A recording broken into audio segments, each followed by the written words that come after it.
Hello, everyone. Welcome to Indie Game Club. We are so excited to have you with us here today. Whether you're watching on Twitch, YouTube, or Facebook, we really appreciate you. My name is Michael Zytkow. I am the founder and executive director of Potions and Pixels nonprofit based out of beautiful Charlotte, North Carolina, where we're broadcasting from today. We were really excited to discuss a variety of spooky indie games. We got six in the lineup today, which I'm really excited. And of course, we have these amazing guests right here. guest, do you mind waving to that camera, waving to that audience? I can't wait to hear what you all think about these games. You know, our guests always bring their A game every week, so we are excited about that. But of course, first, I want to briefly talk about some of our prior and upcoming events. In case you want to check out some of the other work we do, definitely invite you to check out our website if you want to see all of the nonprofit work we do, from workforce development programs, educational programs, game development. You name it, if it involves games, we are probably doing something with it. So definitely check us out at potionsandpixels.com. If you want to check out some of the prior conversations we've been having these Tuesday conversations for 3 months now. We want to thank our friends over at Lowe's, who have just been amazing sponsors and who really believe in these types of conversations. So we're excited not only to have their involvement and participation, but also the ability to bring these conversations up. So we have Black Voices in Gaming in early August. You can still find these conversations available on Facebook and YouTube, followed by Women in Gaming with our friends over at the Athena Alliance. Today's actually the last day to vote in the Game Hers Awards, and that's spelled the Game Hers, Hers. And we have a number of amazing folks, including our very own Angelic Layla, who, of course, is a weekly regular on Indie Game Club. Once we get back to her, we'll let her talk about how you can get involved and vote for her, not only for an award for running charity streams, but also for all the Athena Alliance members. So if you're not following the Athena Alliance, make sure to do so. They're an amazing group. We then had a conversation on custom game controllers, where we explored the art, technology, and people behind custom game controllers.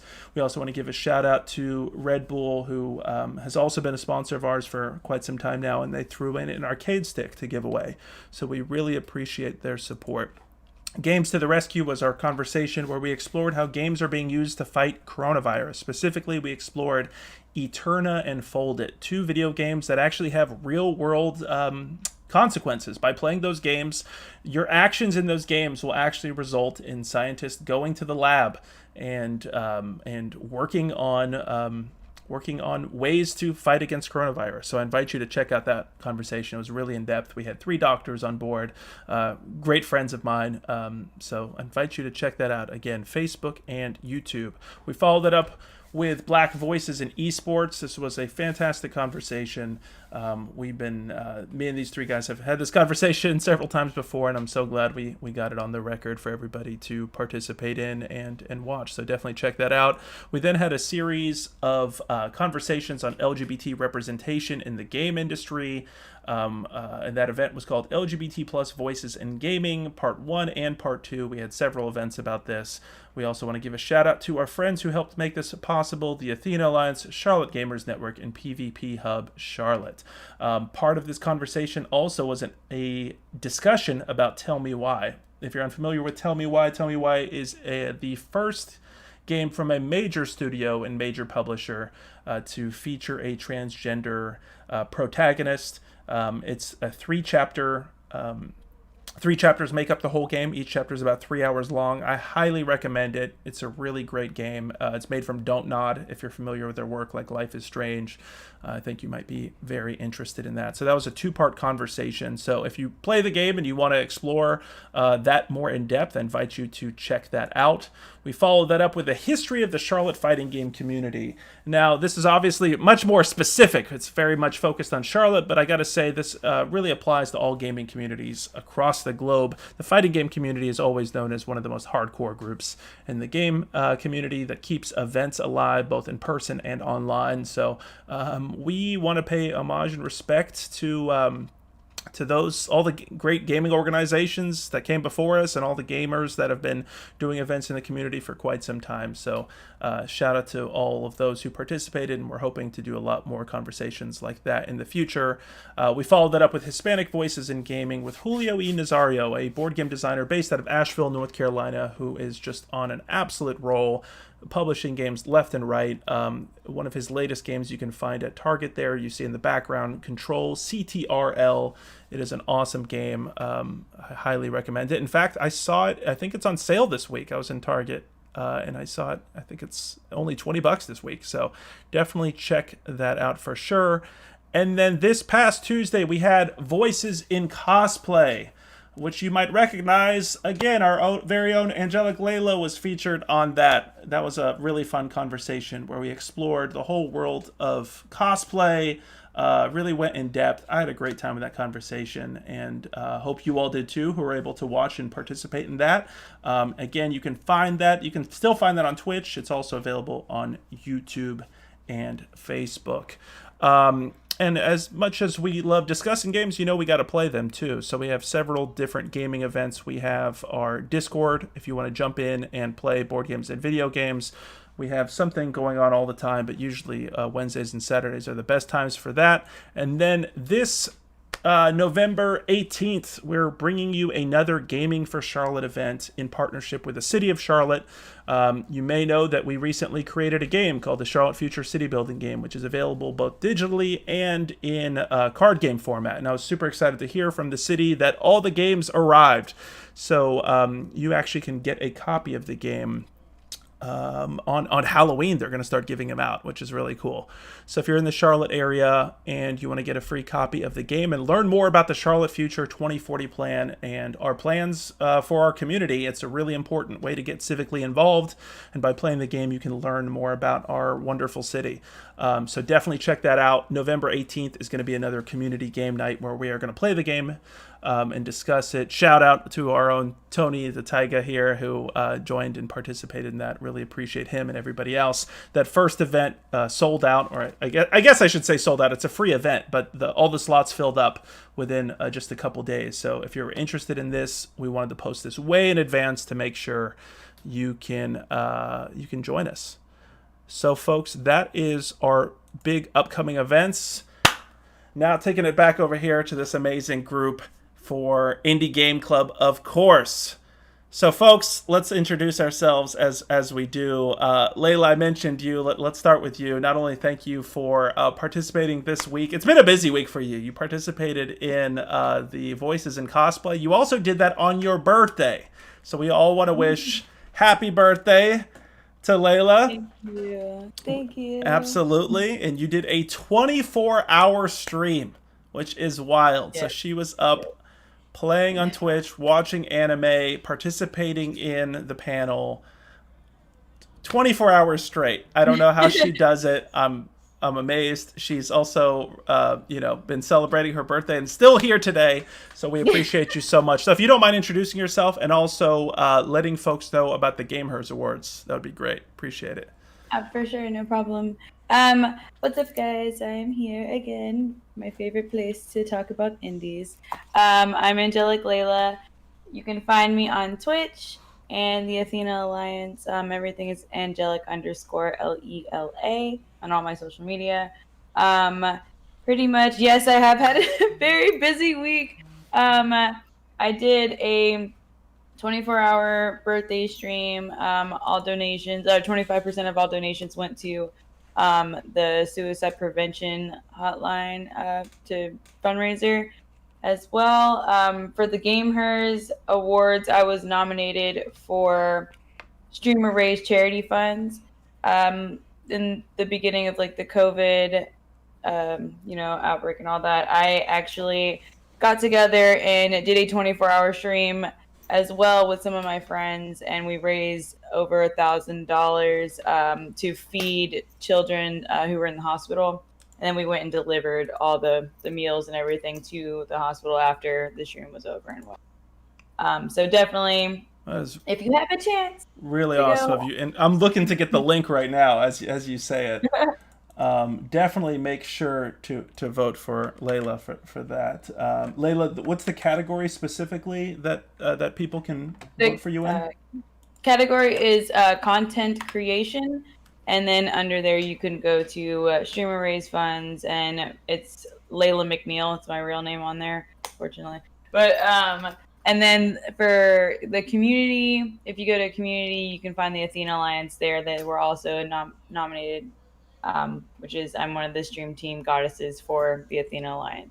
So definitely, there's that. I think Spooky Dokes is also nominated for Facebook streamer, as well as Little Chaos. Lexi the Noob, or Introvert Lexi, is also nominated for Twitch Streamer of the Year. and I think that was and Amber Mystic Titaness is nominated for Cosplayer of the Year. So, you guys have a chance to vote for those For sure. individuals. I appreciate it. And today's the last day of voting, right? Thank you. Happy birthday to me. Happy Appreciate you. Let's all clap it up for Layla, not only for her birthday, but we always clap it up just for being here. We appreciate you so much. Thank you. Thank you. Thank you, Layla. Wish Layla send her some birthday messages here in the chat. We appreciate everybody who's already showing love and in the chat already, including some developers I see here. Thank you for gracing us with your presence. We can't wait to discuss your games. Really appreciate you all so much. All right, next on the scene, we have a new face. I'm so excited to have him on the show. He's looking around. I'm so excited to have Derivative here with us today, who's catty corner from me. Derivative has an awesome Twitch channel. I'm trying to remember how we first kind of like discovered each other. I think through Twitter somehow. You were posting stuff, I was posting some stuff, and I saw the content you were creating. And I just like absolutely fell in love with your channel. Can you tell everybody I'm not not only sure either? Yeah, the stars aligned or something. Yeah, like yeah. that. Introduce yourself if you don't mind, Derivative, and tell folks about your channel and how they can follow and everything. Yep. So I'm Derivative. It's because it's hard to spell. Dirigitive. Love it. Yep. I feel so whack with this just glass cover here. As been said, I deal specifically with games that I consider overlooked and underrepresented over on my Twitch channel. I stream Mondays, Wednesdays, and Fridays. That's Twitch TV/Derivative. Also on Twitter, where I, constantly looking for new games to feature. Got the Instagram, derivative.twitch for that. And I'm glad to be here. Oh, and since you were asking earlier, yes, the origin of the name. Yes, please tell us. I am a fan of portmanteau, so I was trying to come up with two words that I couldn't think really went together. Yeah. So first thing I hear, the term derivative. You hear that all the time to bad talk a game that may use some similar mechanics. So I did that, and I'm a fan of dirigibles. So, which is an old-fashioned term for like an airship or a hot air balloon. So I just combined derivative and dirigible, derivative. I love it. I love it. I don't think I've ever heard anybody say they're a fan of portmanteaus. I love that whole idea for those who, as Derivative just said, taking, I guess, kind of a new term based on getting other terminology together. So I love that. That is so awesome. Well, thank you so much for being here. I cannot wait to hear your analysis on these games. I'm super excited. Let's clap it up for Derivative. Thank you so much for being here. And we expect you at home to be clapping too, because even though we're socially isolating, we want to send some digital love each other's way. Last but certainly not least, I love it. Last but certainly not least is our man Tony the Taiga right here. Tony Taiga, can you introduce yourself to everybody? And yeah. Hey guys, Tony Taiga 90, gamer tag, Nintendo tag, all those tags. I like to just say, hey, my name's Tony, and I like to play video games. I love it. Keeping it simple, cool. I like how you leaned back a little in your chair when you said that. You got me. I'm gonna put these glasses on here to join your cool factor here. I missed that. Awesome. I need glasses. I want something. You know what, Layla? Next time. One thing I would say is that I don't have a mug, but I will tell you, for our low sponsorship, this is a cherry vanilla Coke Zero. So is that our next sponsor? Yeah, for our sponsor, it's just a Coke Zero. I love it. Alcoholic on this I love it. Indie Game Club, the show. We're so indie, we're not afraid to sell out to any corporation. We're totally cool with it. Yeah. Awesome. Well, we got a lot of awesome games to talk about this week. We are jam-packed. We have 6 indie games to discuss. Just to let you all know before we discuss them, we are going to be discussing Spookware, September 1999, Dispatch, Parsnip, Gnarled Hag, and Perfect Vermin. I'm super excited about these. We're going to start off with Spookware, the game you see on the screen right now. You see some of the gameplay. Does anybody want to describe what this game's about? And actually, before we do it, I want to quickly give a shout out. Actually, sorry to, I should have said this first. Quick shout out to Adam Pipe, Paper Cookies, who is in the house, as well as Victor Kraus, who did the sound design. Appreciate both of them being in the chat right now. You guys, I'm going to go ahead and say it straight up. You guys made an awesome game. I absolutely loved. Would one of you guys be willing to tell us a bit about, what is this game? Can you compare it to others? Yeah, I can go ahead. Yeah. So Spookware is it's WarioWare with a absolute horror slant to it. Yeah. I mean, every action relies on the 4 arrow keys, so it's really easy to pick up and play. Of course, everything's very frantic, and what else can you say? I think that's a great description. Yeah, Tony. That's exactly the description I was gonna say. I was gonna say, hey, it's shoot, come on, don't. Uh-oh. Oh. Yeah, No. that's what mine is tripping too. Like everyone's cutting out, so I was gonna be like, I'm gonna leave and come right back. Oh no. Okay. Oh, no. I think I'm disconnecting. Okay. All right, we're back. We got you. All right, yeah. Got too scared there, didn't you? Yeah. Oh no, we lost.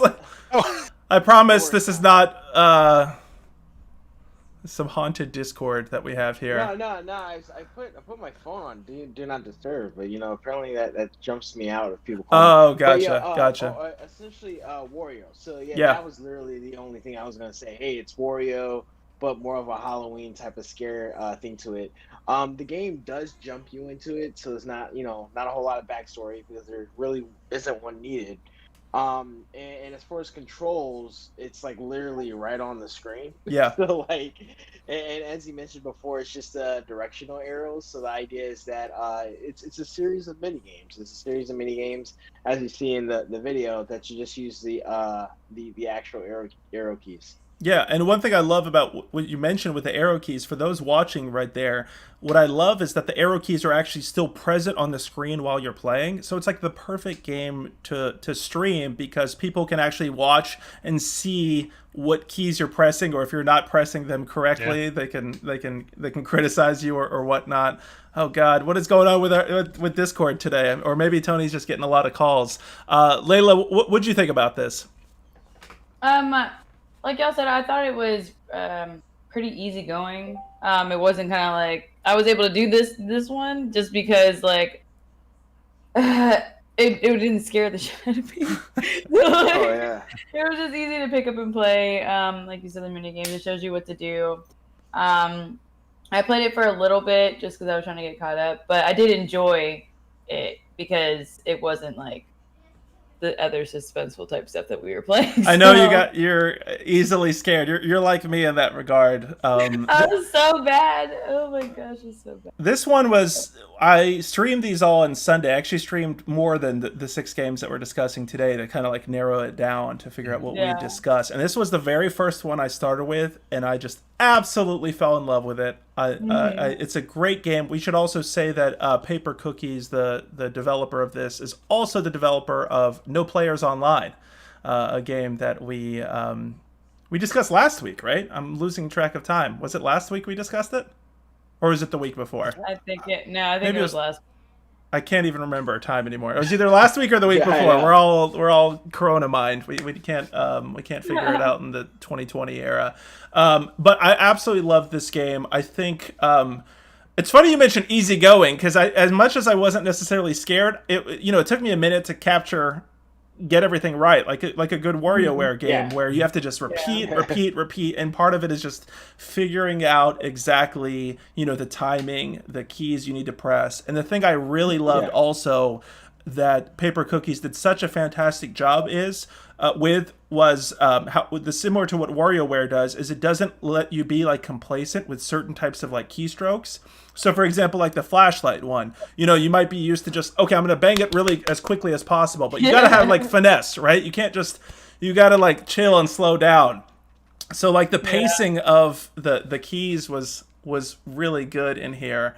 I think when I say like easygoing, I mean like not scary. Yeah, yes, I hear you. Yes, like more of my gameplay. Yes. Like more of like, okay, I can do this without like want to go hide underneath my desk. Yeah, like. it's fun. It's like fun spooky, right? Like it's Yeah. like it's not like dreadful in that way, right? Right. It's it's definitely mini games. I like the idea of it's only really the directional heroes. Some of the stuff is like, hey, push one direction really quick, but then there was this one game where you actually had to go in a circle. Like you had to sit there and push where you had the crank. So that was pretty cool. Yeah. That was pretty cool. That threw a bone in. Yeah. I really liked that each one was distinct enough. Any particular mini games that you guys want to pull out and talk about? Whether how Yeah, did they bring my joy or absolute frustration? favorite out of all of them is Find Nosferatu. Yes. And I mean, it's the simplest The one. sound. Like, I don't think you can fail at all. Like, I mean, you have to be really not seeing him to do it, but it gives you enough time. But it's that sound that he makes. Yeah. Exactly. It gets me every time. I love that one. I love that one a lot. There's one where you were like sawing off a leg or something. That's the one I Yeah. Yeah, you gotta keep pushing left, right. Yeah, you gotta and mash. Then you're sawing off a leg. But yeah, that was pretty cool. I like like I said, that weird one that went in a circle. Like, I'm not sure how much you can change 4-button layout in gameplay, but somehow they did. Each game was different. Yeah. I thought that was really, not only did they do a good job with the layout for the buttons or like the motions that you would have to act on, but also just how different each game was. I mean, I gotta say, I just feel like they nailed it with this one. Like really, this is like, to me, this is like the fun. Like, have you guys ever seen the movie Trick or Treat? For the Halloween movie. Yeah. Anybody seen that? It's one of those anthology horror movies. I watch it like every year. It's a phenomenal movie. If you guys know those anthology horror movies, the anthology kind of approach is very popular in horror movies, where you have like, kind of like a Tales from the Crypt or Creep Show, where you have like multiple kind of separate stories, but they all kind of fit. And this kind of felt like that to me, where it was taking like these bite-sized moments of horror movies that we know about.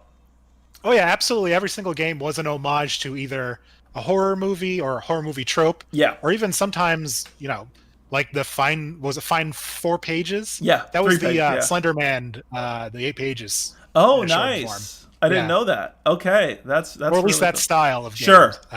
Yeah. I love that. Or when you pick up the phone and it was like, what? But no one's on the other end, sort of thing. Yeah. Yeah. It was my old internet mind was like thinking I was going to say, but who was phone? I remember that. Love it. Yeah, I totally dug this. I'm so excited to hear that, and correct me if I'm wrong, but Derivative, the sequel is coming out this Friday, right?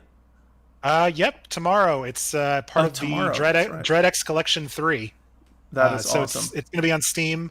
It's actually a series of shorter games, like the Dread X Collection 1 and 2 were. Yeah. I believe they have the intro, like the connecting game is done by the developer that did Spooky's Jump Scare Mansion. Oh, nice. You've heard of that game? Yes.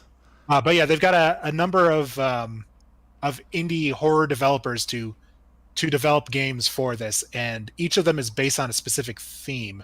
So it's like the Game Jam style. Yeah. I didn't check to see what the theme was for Dread X Collection 3. I know 2 was Lovecrafting, and 1 was PT. Nice. PT. So. Yeah. So no, I'm really excited to check out the not only that game but the other ones that are coming part of that. Yeah. And I think I looked that up on Steam. That is a we should say this Spookware currently is available for free or pay what you what you want on itch. The Dread X Collection, that is a paid game on Steam. We should mention for everybody. So make sure to support these developers. They're making amazing content. We definitely want to see more of that. I think. Oh, George, were you dropping the link in there? Yeah, it was the link to the Dread X Collection. I gotta fix this damn thing. Yeah. Let me put this in here right now. Any other mini games? I love the Ouija board. I thought that was so clever. I thought that was really clever. Most of them I lost. I'm not gonna lie. Like at the beginning, I was just losing. Yeah. Me totally. But Totally. then you start figuring out what they were, and you're like, all right, cool. I can sort of figure it out now. No, the one that gave me the most trouble was that one with the circling with the thing with trying to close them. I mean, I imagine with like a membrane keyboard, it's a lot easier. You can kind of just roll your fingers or the joy to key. But I've got a mechanical clicky keyboard, so I'm like, it's a real struggle to get that circle. Yeah. To me, it was the UFOs and the cows. Yeah. That one I struggled with because you have your kind of like floaty UFO, and so if you like slightly miss the UFOs or the cows, it made it a bit challenging. But it sounds like I dropped the link in there as well for everybody to check out for the DreadX collection. Well, one thing I can say about this game is that I made a note to mention that it's interesting in the fact that it's just sort of addicting. It is addicting as hell. Like it's not something that you're like, oh man, this game's gonna like change the world or something. But you're like, man, I just can't stop playing this game. I know. I couldn't move on to the next game until I finished it. Like I had to finish it. I'm glad on stream. Not only did I finish it, but I finished it with all of my lives intact. I was very proud of myself for that. It has a cool ending. Normally we're all about spoilers here on Indie Game Club because we're discussing the games. But this one I might be a little mum on because I feel like there's another, I guess, little bit of a layer after you beat the game. Is that fair to just leave it there? I guess. Yeah. Yeah, I would say. Yeah, I don't know if we want to go fully in the ending there. But I also dropped the link there for Spookware as well to check out. Paper Cookies saying thank you Paper Cookies, and thank you Victor Kraus. You guys are awesome. You guys made a fantastic game. Really appreciate it. It sounds like across the board we're pleased with this one. Mm-hmm. Yeah, definitely. Yeah, definitely. the one was fun. Awesome. All right, well, I think for the sake of time, as we said, we got 6 games to cover today, so let's move on to our other 5 games. I heard Layla get a little squeamish there when we were talking about PT, so it seems like it might be a good time to talk about September 1999. So September 1999 is a game which we should say...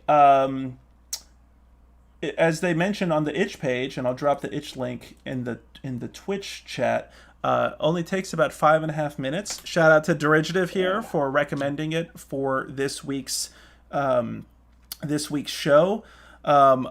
We are. How do we describe this game? Let's jump into it. I don't know. Layla, do you want to start? Because I see you there a little. How did you feel about this? What's this game about? Okay, so this is pretty much like your game where you're going and everything. Oh my gosh! So pretty much this game, you want to go through and you're gonna find like it's clues or whatever, and it just I didn't really get very far into it because I was paranoid but kind of like what you're saying about like PT, or you're finding clues and then things will change and like the scenes will things will freak you out. I can't explain it because I didn't play it long enough to really hone into it. I just played it enough to get freaked out. So hold on, Layla, you mean to tell me we told you this game was going to be 5.5 minutes and it was that terrifying that you were like, I can't do it. So how long did you get into it? Like what? You make it a minute? No.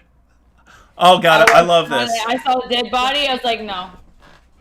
No, it's very funny with this game. It's like I would terrify myself too. I put the TV on mute a few times. So I ain't gonna lie, because essentially it's a found footage game. It's a hall. It looks like an apartment hallway, and you're in a particular room, and literally you just in the game, not to spoil it, you're just walking up and down the hallway. But in the process of doing that, you're observing your surroundings. Yeah. And and this is one of those things where I don't want to say it's like a Silent Hill. It's a blackout. Like you literally walk from one end to the hallway and you black out, and then all of a sudden you wake up and then you're in another place in the hallway. and your environment just keeps changing every time you black out. That's a good way to describe it. Yeah. Do you guys think the blackout was? Let's talk about that. Let's do a breakdown of the story a bit, because again, it's only 5.5 minutes, but I feel like this game jams a ton into such a short amount of time that there's almost more to unpack than the play length of the game itself. Yeah. So there's a story. You tell me what the story. I feel like there is. I feel like there is a bit of a story here. Derivative. I want to hear it from you. What you think, and then we can unpack it a little bit. So it's I definitely feel it's intended to be a found footage kind of game. Definitely.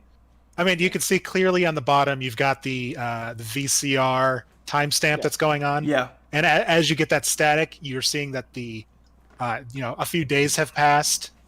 Yeah. So with my thoughts with this is, as you're kind of you start off, it's obviously a kind of creepy house. You're wandering around. You can't go outside because that's the constraints of the game. But as you go in forward more, yes, you notice there's a body bag on the bed. Yeah.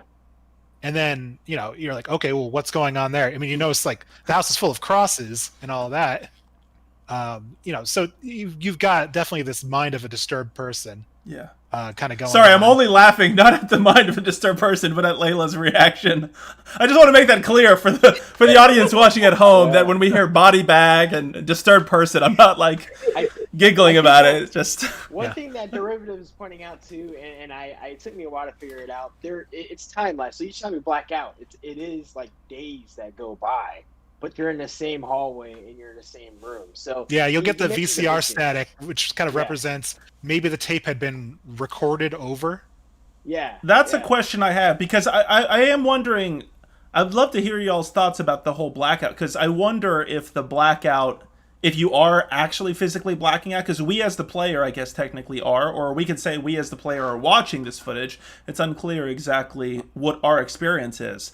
So I am curious about that. But as you said, Derivative, you were saying, like, you see, like, what, can you talk a bit more about, like, the crosses on the wall, like how the environment changes? Yeah, so like, you notice, like, there's for some reason, he's got like 40 pictures of parakeets around his house. Yeah. And he's got, all these crosses.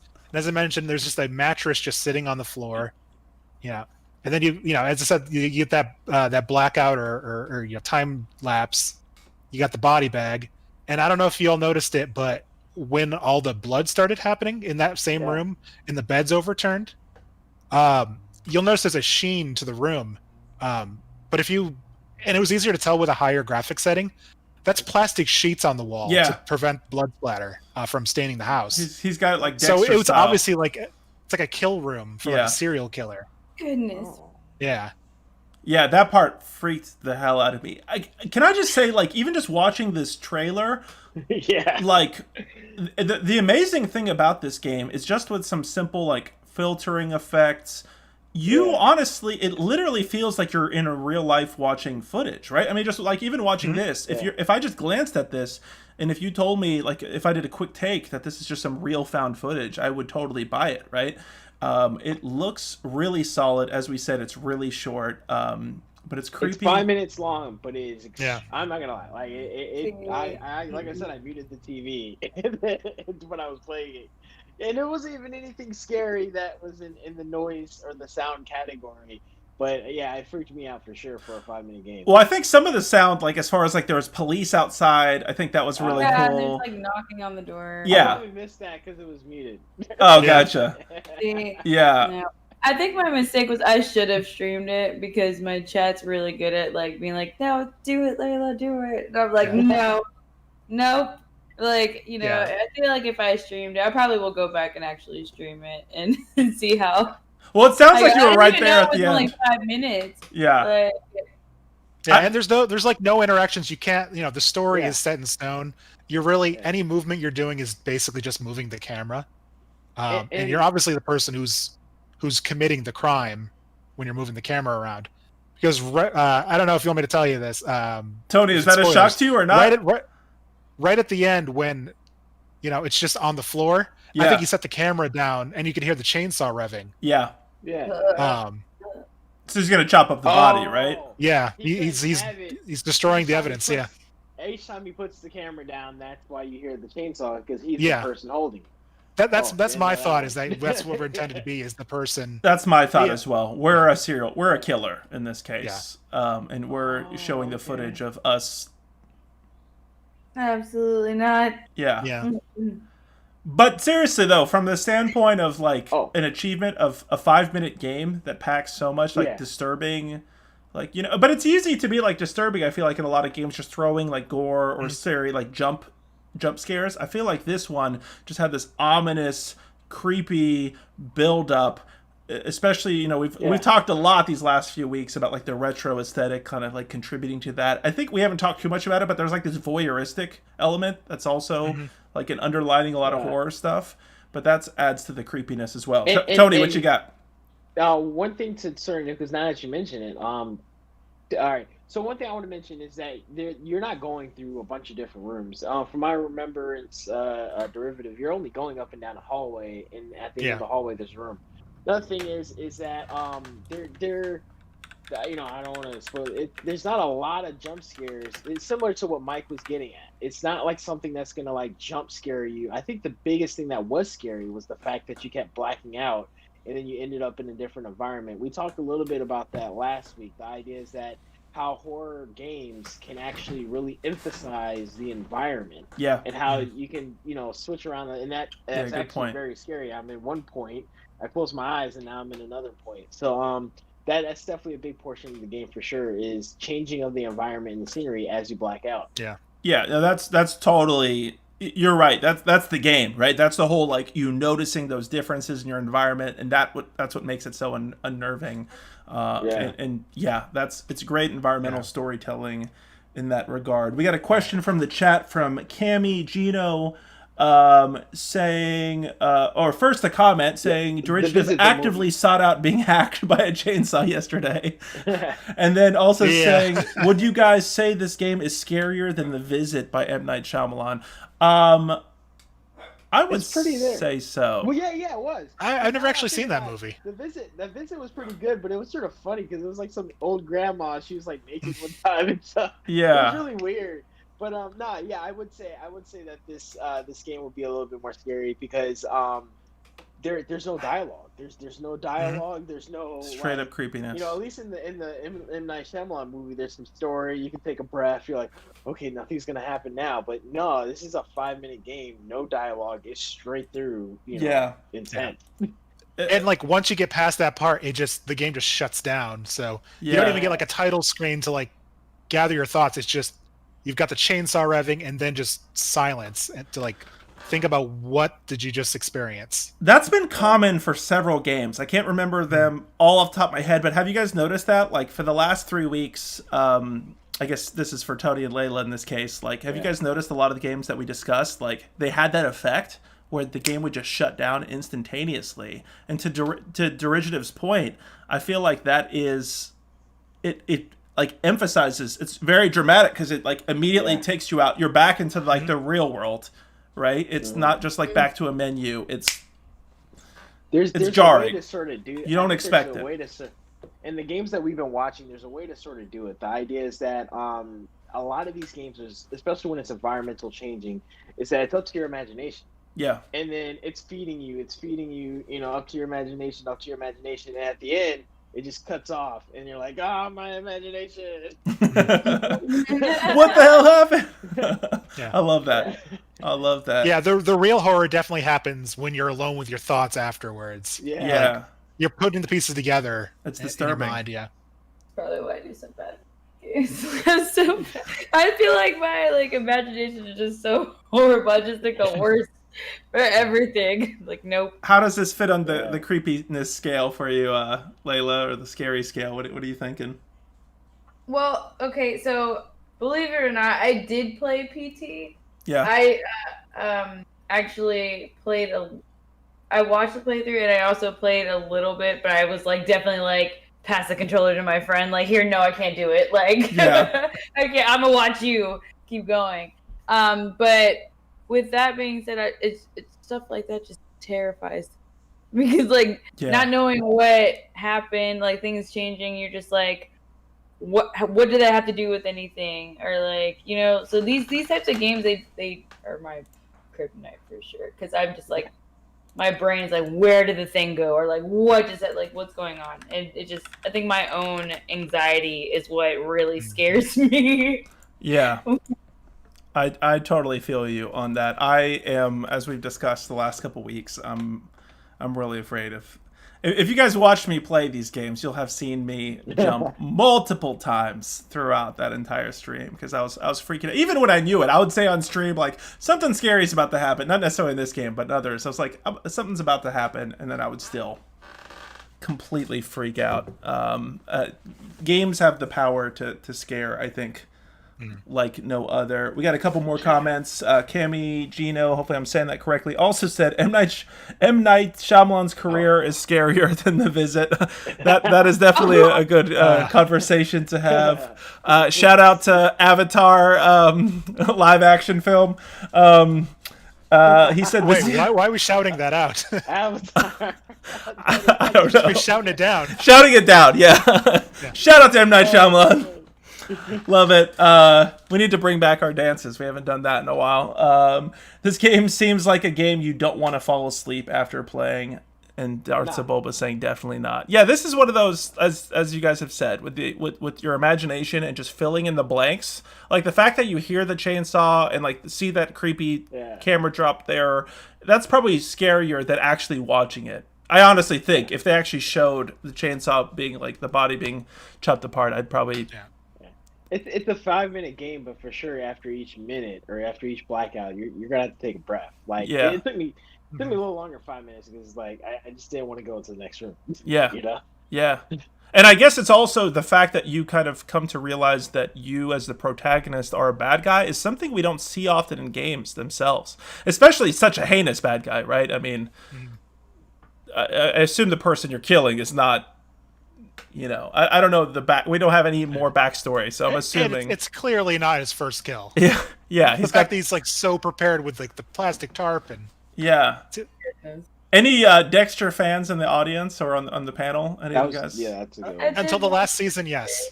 I was a fan of the first 4 seasons. I watched the whole thing, but the first 4 seasons. Fortunately, the showrunner for the first 4 seasons is going to be. I don't know if you guys saw. There's going to be a kind of revival, rebooted. Yeah, limited miniseries. Yeah. Yeah, they're bringing it back. Layla, you were gonna say something about it. I didn't know. I thought I heard you were about to say something. Oh, my fault. I'm trying to do hosting I didn't think I watched Dexter. Yeah, I did. Yeah, Dexter has those, like, he set up, like, the plastic kind of walls, as Derivative said, or, like, you know, like the cellophane kind of stuff. Yeah, the kill room. Yeah, the kill room so stuff. Here's a funny story with that. It's a little derivative, but you brought up Dexter. I remember when I first moved to my house for a whole year, I just left the walls white. And at one point, my coworkers told me that only serial killers leave their walls white. And they mentioned Dexter. Like, I didn't know that was a thing. I think it's a lot of men, man. Honestly, like, if you look at our backgrounds too, it's probably just like if left to our own devices. You guys see those memes about like guys in their rooms just with a TV and a game console, and that being enough. Yeah. Yeah. Love it. Awesome. Well, that was September 1999. Any last thoughts on this, or can we jump over to the next one? I'm good. All right. Let's see. So for the next one, I'm thinking we will discuss. Let's discuss something a bit similar. Let's discuss Dispatch. Dispatch. Yeah. Let me change the text here. Tony, you want to tell everybody what that game is about while I'm changing the text here? Yeah. Dispatch was actually one of my favorite ones. Nice. Dispatch is essentially it's like it's similar to almost like a found footage or a first person view. Essentially, you're a paramedic dispatcher, and you're being dispatched to a particular residential house, where the idea is that there's a commotion or there's something happened. I think it was they mentioned that there was an elderly couple that might be at risk or in help. So you go in there, and essentially, very interesting thing too about this house. We'll talk a little bit more about that. The house looked like a ranch on the outside, But I swear, when you got inside that house, that thing was like a mansion, dude. It had like Yeah. 3 stories. Yeah. Like, Yeah, I don't know if the I was geometry like, on the outside "Big matched. river." It's a good, Definitely It's some big like, TARDIS feel oh, to it. yeah. I'm like, I'm not sure how that's really lining up, but essentially, you're a paramedic and you're investigating. You're walking into the house and you're going through all the rooms. You're going through all the living rooms and all the common areas, and you're investigating what might have happened. You're actually, it's a very linear game, so it's not like you're sitting there opening up a bunch of different doors. You're walking in a straight path for the most part of the most games, so it's very linear. But in the process of seeing that, you see a story develop. And honestly, Yes. in this case, like it's similar to the September game. But this, I think, I actually like this match because it had more of a richer story. It had more of a richer story, or which more things that you saw that at least had you sort of scratching your head. So I'll leave it like that for right now. Yeah, let's yeah, and I want to dig into that. Yeah. That's a really good way. Yeah, there is more to it. We should talk about, as well as, if you're watching this, like the aesthetic is a really interesting low resolution count, Yeah. low And let's pixel just count. say that the game's name has 2 meanings. I don't think I thought about that part. Oh, Yeah. I never thought. Let's go into that, because we are spoiler heavy on this show. We'll say it as we always do. Spoiler alert for everybody in the audience. Like we're that's part of the show right here. And the game, we should say, I think they said on their itch page is about 15 minutes. It might have taken me a little longer than that.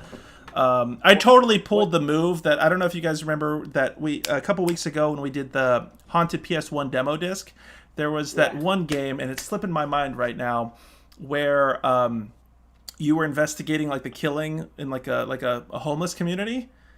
And the first thing I did when I entered that is I literally I turned around and left the game and the exit, and the game just, and it was one of the endings was just, you left the scene and so I totally tried to do that with this game. When I started going downstairs and I was like, ma'am, are you okay? And as soon as you start noticing some creepy shit's going down, if you watched my stream, I hightailed it all the way back to try to leave. I'm not gonna lie.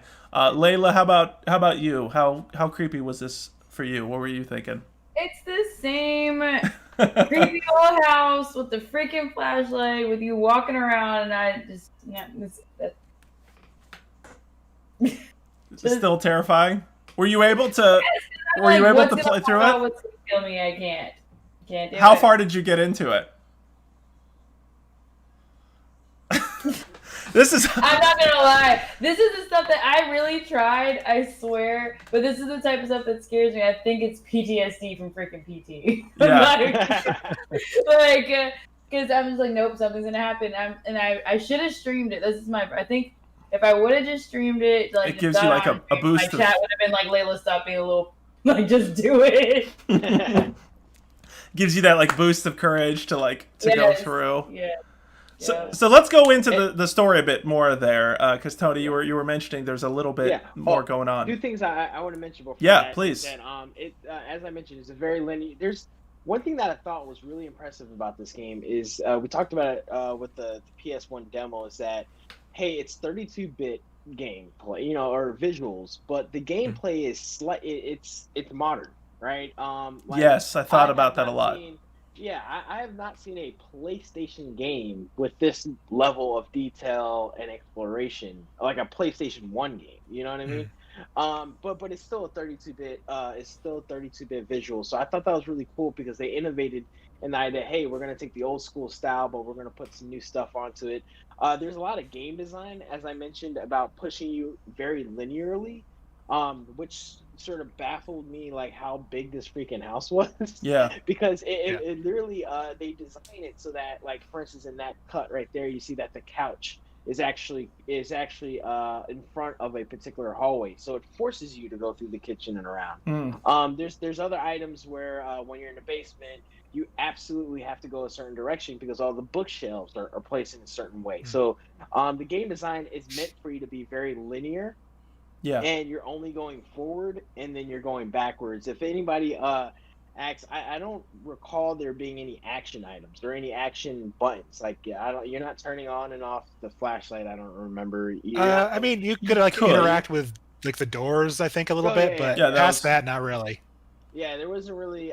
It's really a rail. I want to say not a rail. On Street, but rails. Yeah. yeah, it's on rail. You're walking forward, and you do have to double back. And that's the scariest part about the game, is because there's some things where it's very linear. You're going forward, and then you realize, oh crap, I have to double back because I'm sort of stuck at an area. I'm not sure where to go. You double back, and now there's doors that are open that were not previously opened.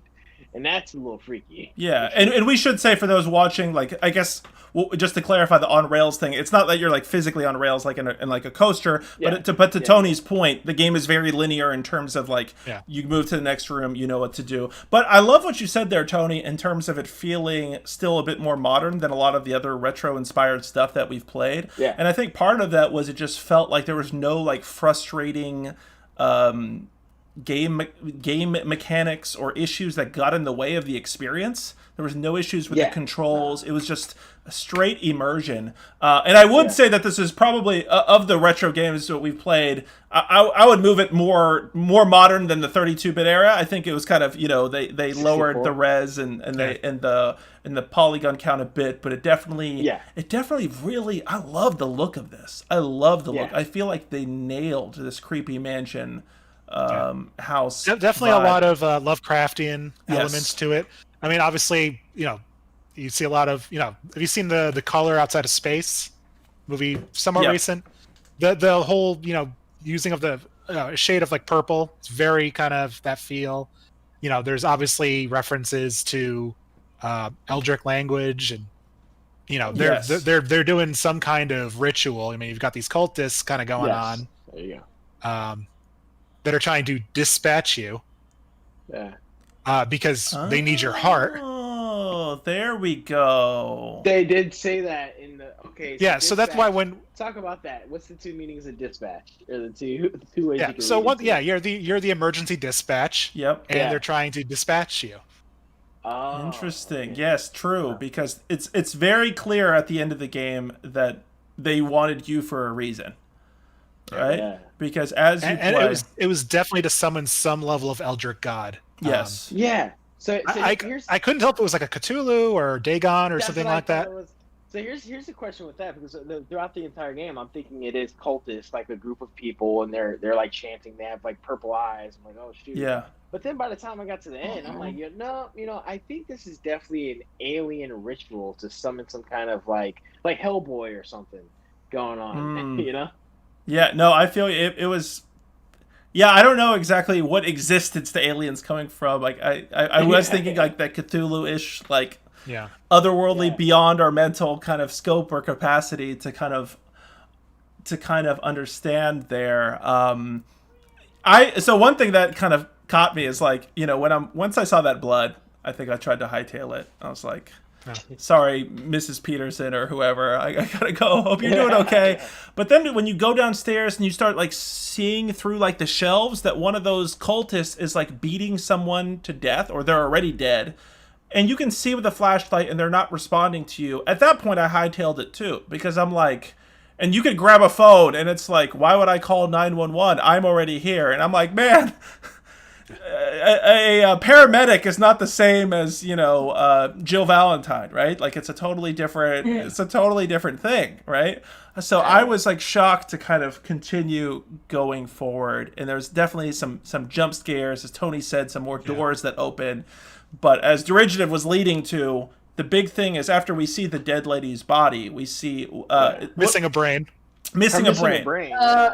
Specifically missing a brain. Layla, I feel bad that I can't like bring you into this conversation. I feel like this stuff is making sorry. it. No, I feel bad too. No, it's all good. I feel bad that we've like disturbed you in this way. You guys are good. I literally I tried. But I knew that this was gonna be something that was gonna like be challenging to my comfort zone, you know? Yeah. Because I appreciate you playing as much as you did. But I'm just like, nope, I can't look.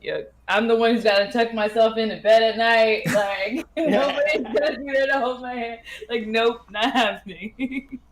So I actually thought this was the least scary of the games that we played for this. It was the more interesting for sure. To me, Well, interesting meaning that there was a lot of. Well, okay, never mind. There's some other games that had story to it. I enjoyed it. I enjoyed it. It Yeah. wasn't. It wasn't scary over the top. It did push you forward the entire time.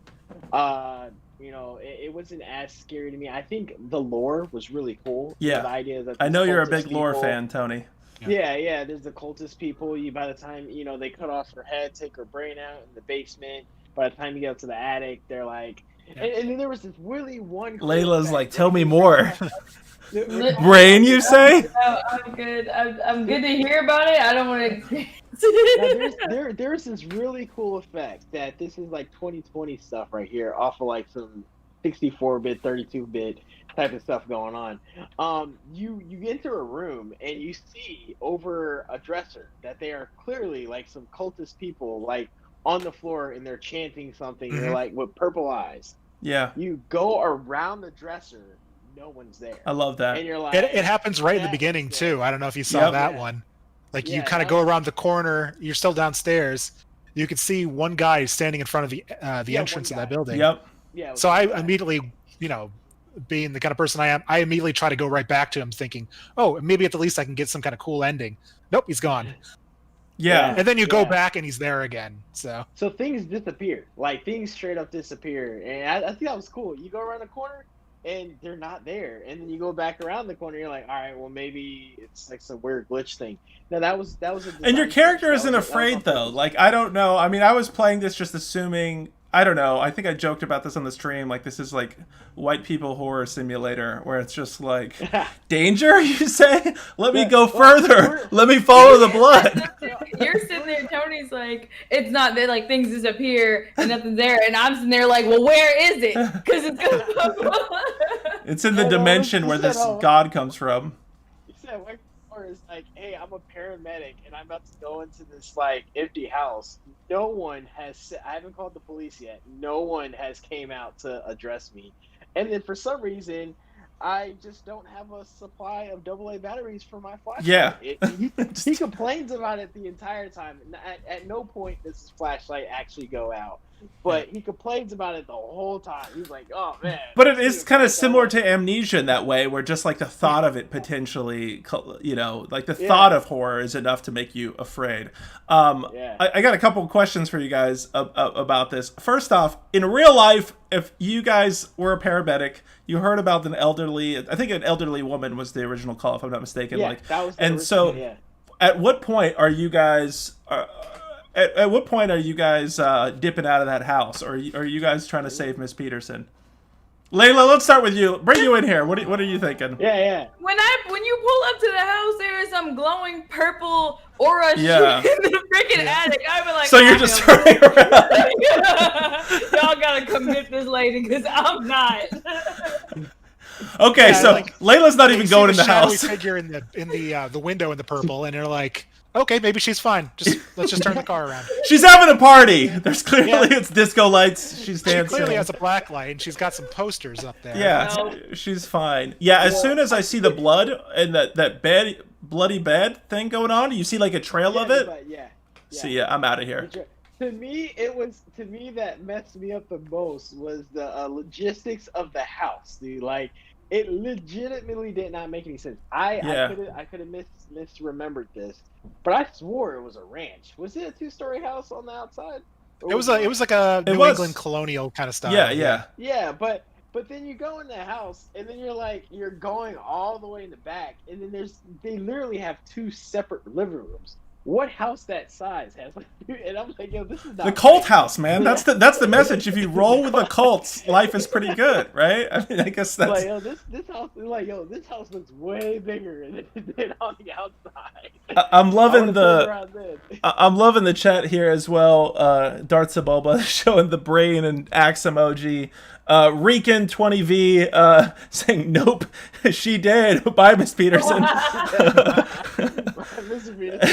And Dartsabulba saying I'm out as soon as I see the kitchen. I totally feel you on that.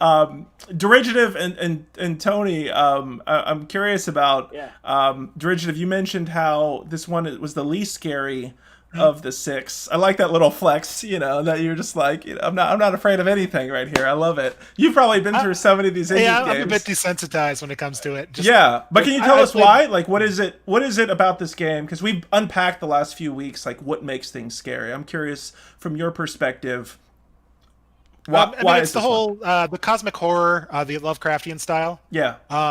Since I've had a lot of experience in games that have pulled that, and films and literature that have. Yeah. So in the sense of that, the game really didn't do anything new to me.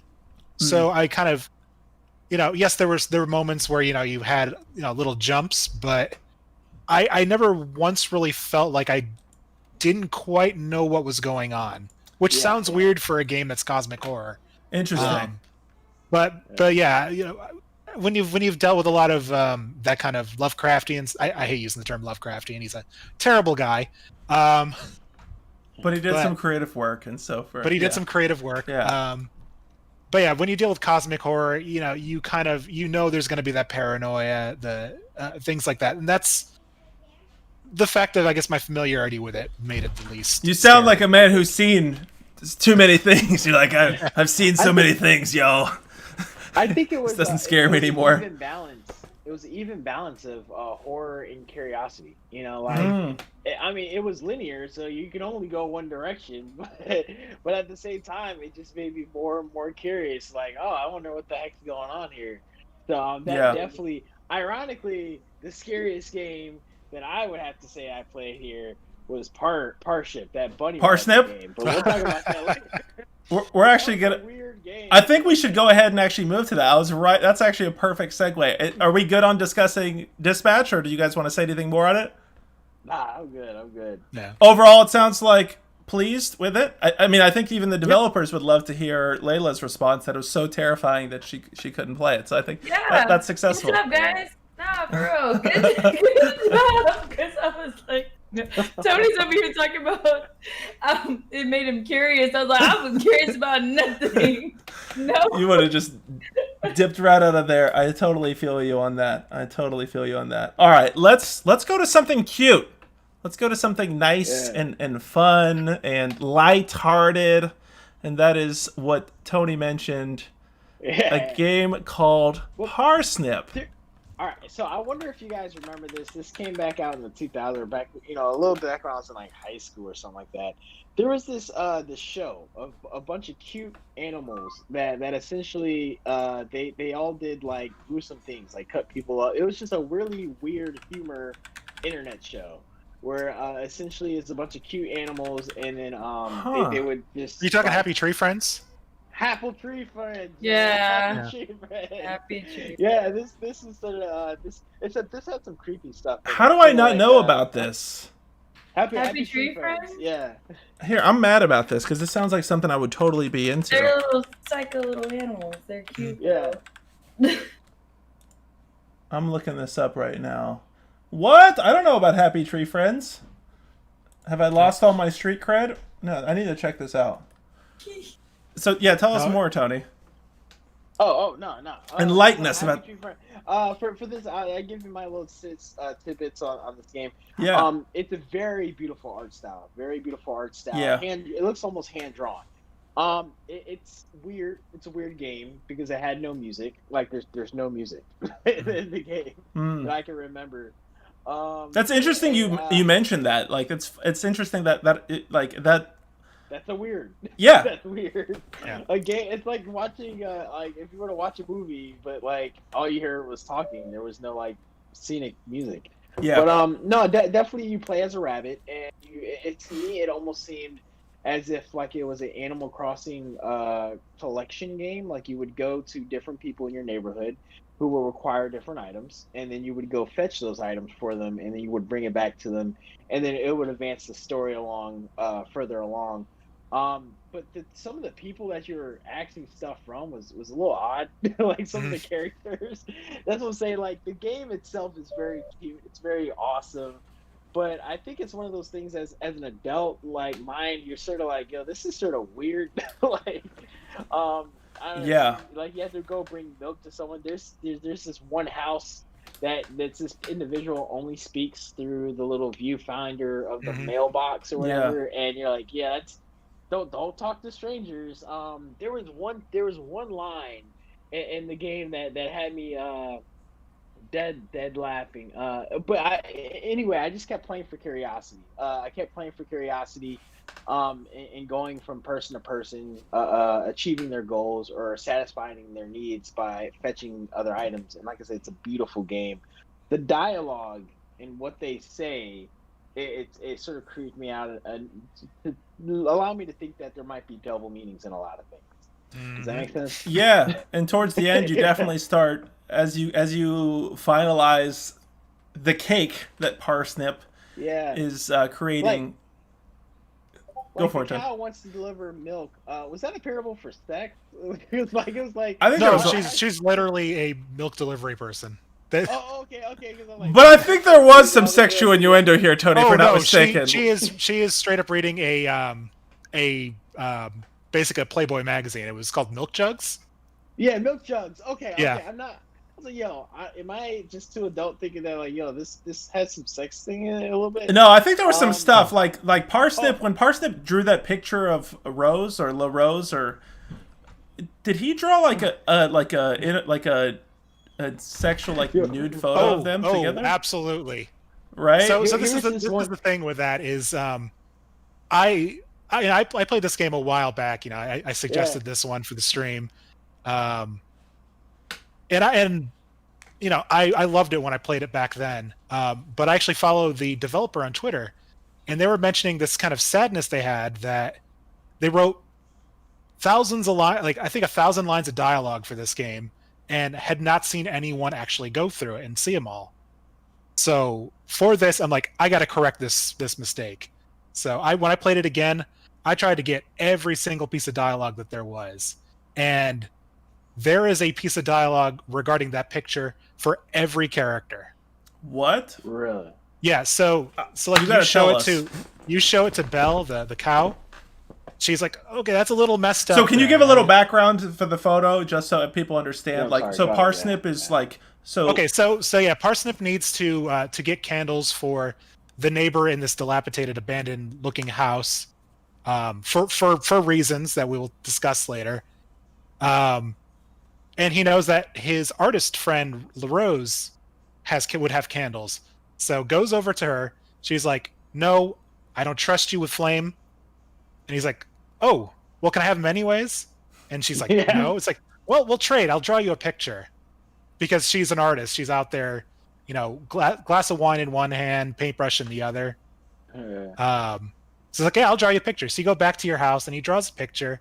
And if you look in the inventory, it's just straight up mosaic, meaning it's something Like pixelated. absolutely horrifying. It's like there is- if you guys remember Kanye West's "My Beautiful Dark Twisted Fantasy" cover, Yeah. where Yeah. it was pixelated in that regard.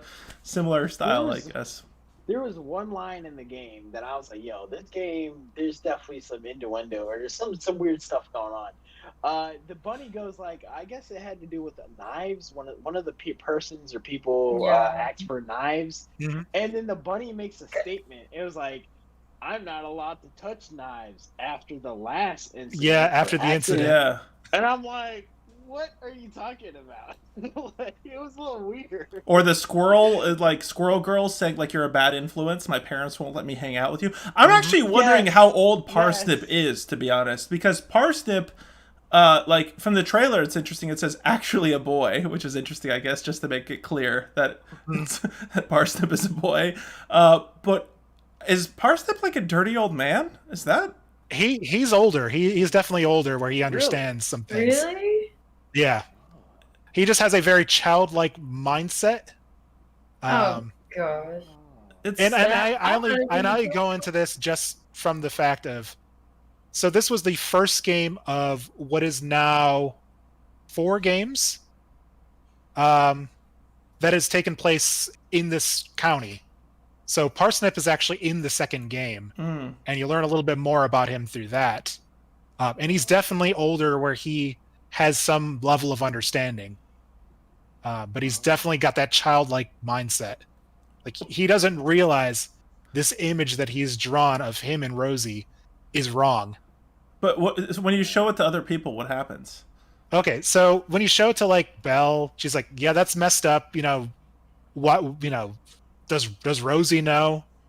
You show it to so you show it to like the bird, it has the same reaction. You show it to the guy in the cultist in the building. Yeah. He's like, "That's a very nice picture." So he's the only one who has a positive reaction to it. Of course, the cultist does. But you show it to the child, and the child says, "I'm calling the police." Oh God. Like, what does that mean? What? Like, dude, like some of this stuff was like, that's what I'm saying. Like, that's why it sort of freaked me out. It's a very beautiful game, very awesome game in the way it looks visually. But there was some dialogue, as you just said, that had me scratching my head. I'm like, man, I feel like there's something a little bit more to this than what's there, you know?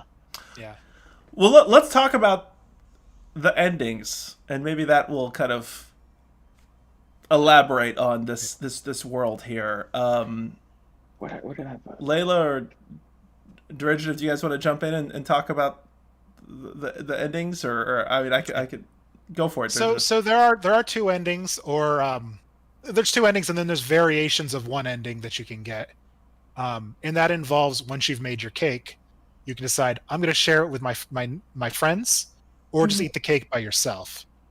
So the variations go in the fact of whether or not you share it with the guy in the dilapidated building.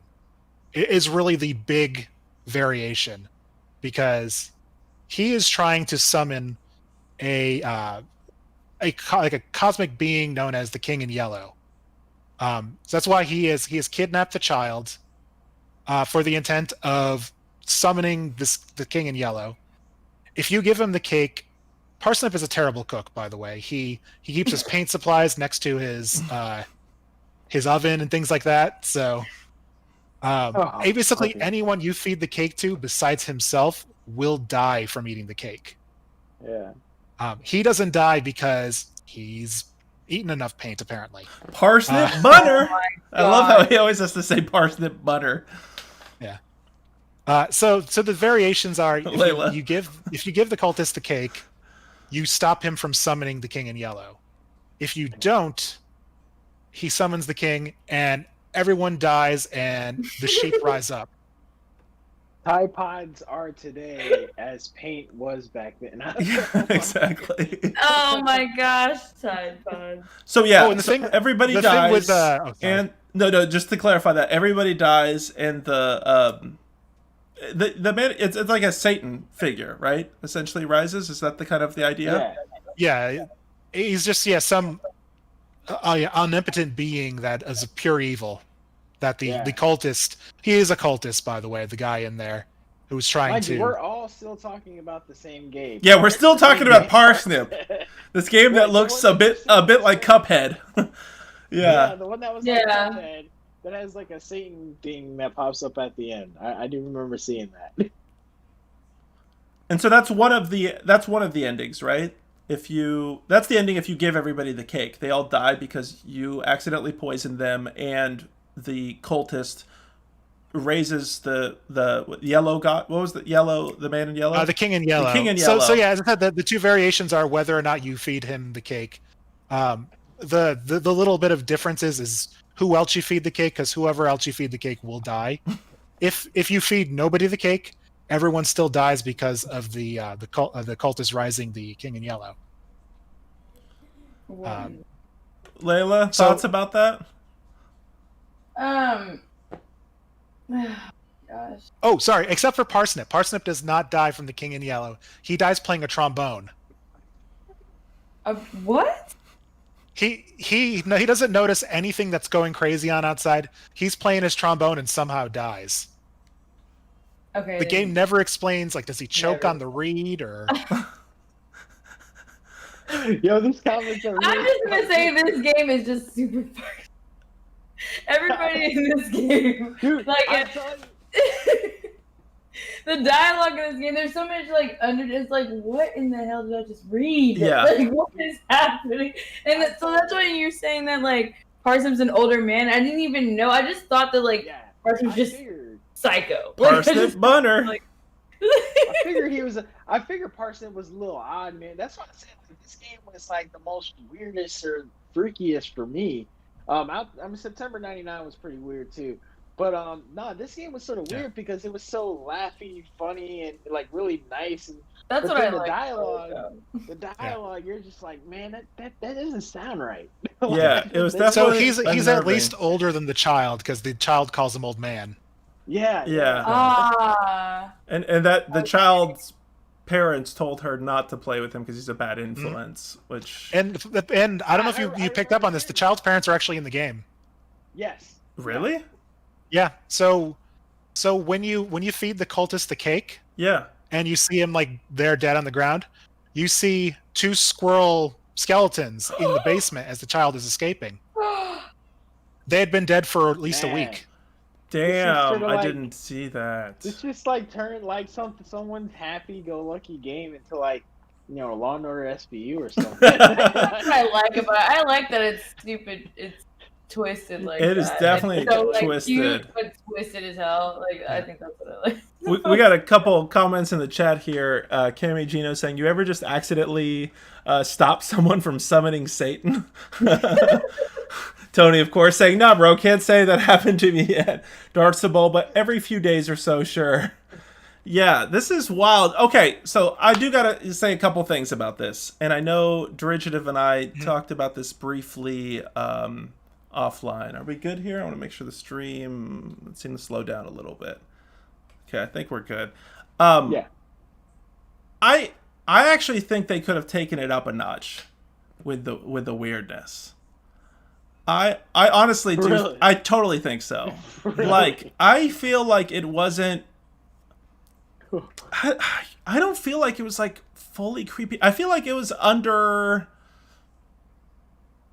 underbaked. Honestly, like I feel like there was some creepy stuff. What was the game supposed to be? What was the? I think it was supposed to be this. What was the game supposed? Yeah, to be? this is what it was supposed to be. It's No, supposed to be a creepy, so a creepy game. I'm just wondering. Yeah. I don't feel like it was creepy enough. I feel like they gave you almost too little information for your imagination to work. I would have liked a few. I will say this regarding that because Yeah. I did go back and get every single piece of dialogue after like I had played this game and I had played the other 3 games as well. Yeah, Going back and replaying that with all the dialogue, my opinions on some characters completely changed off of that. Like, I am honestly, after reading all the dialogue, the only people that I think in the game that are without sin are the child and maybe Belle. Damn.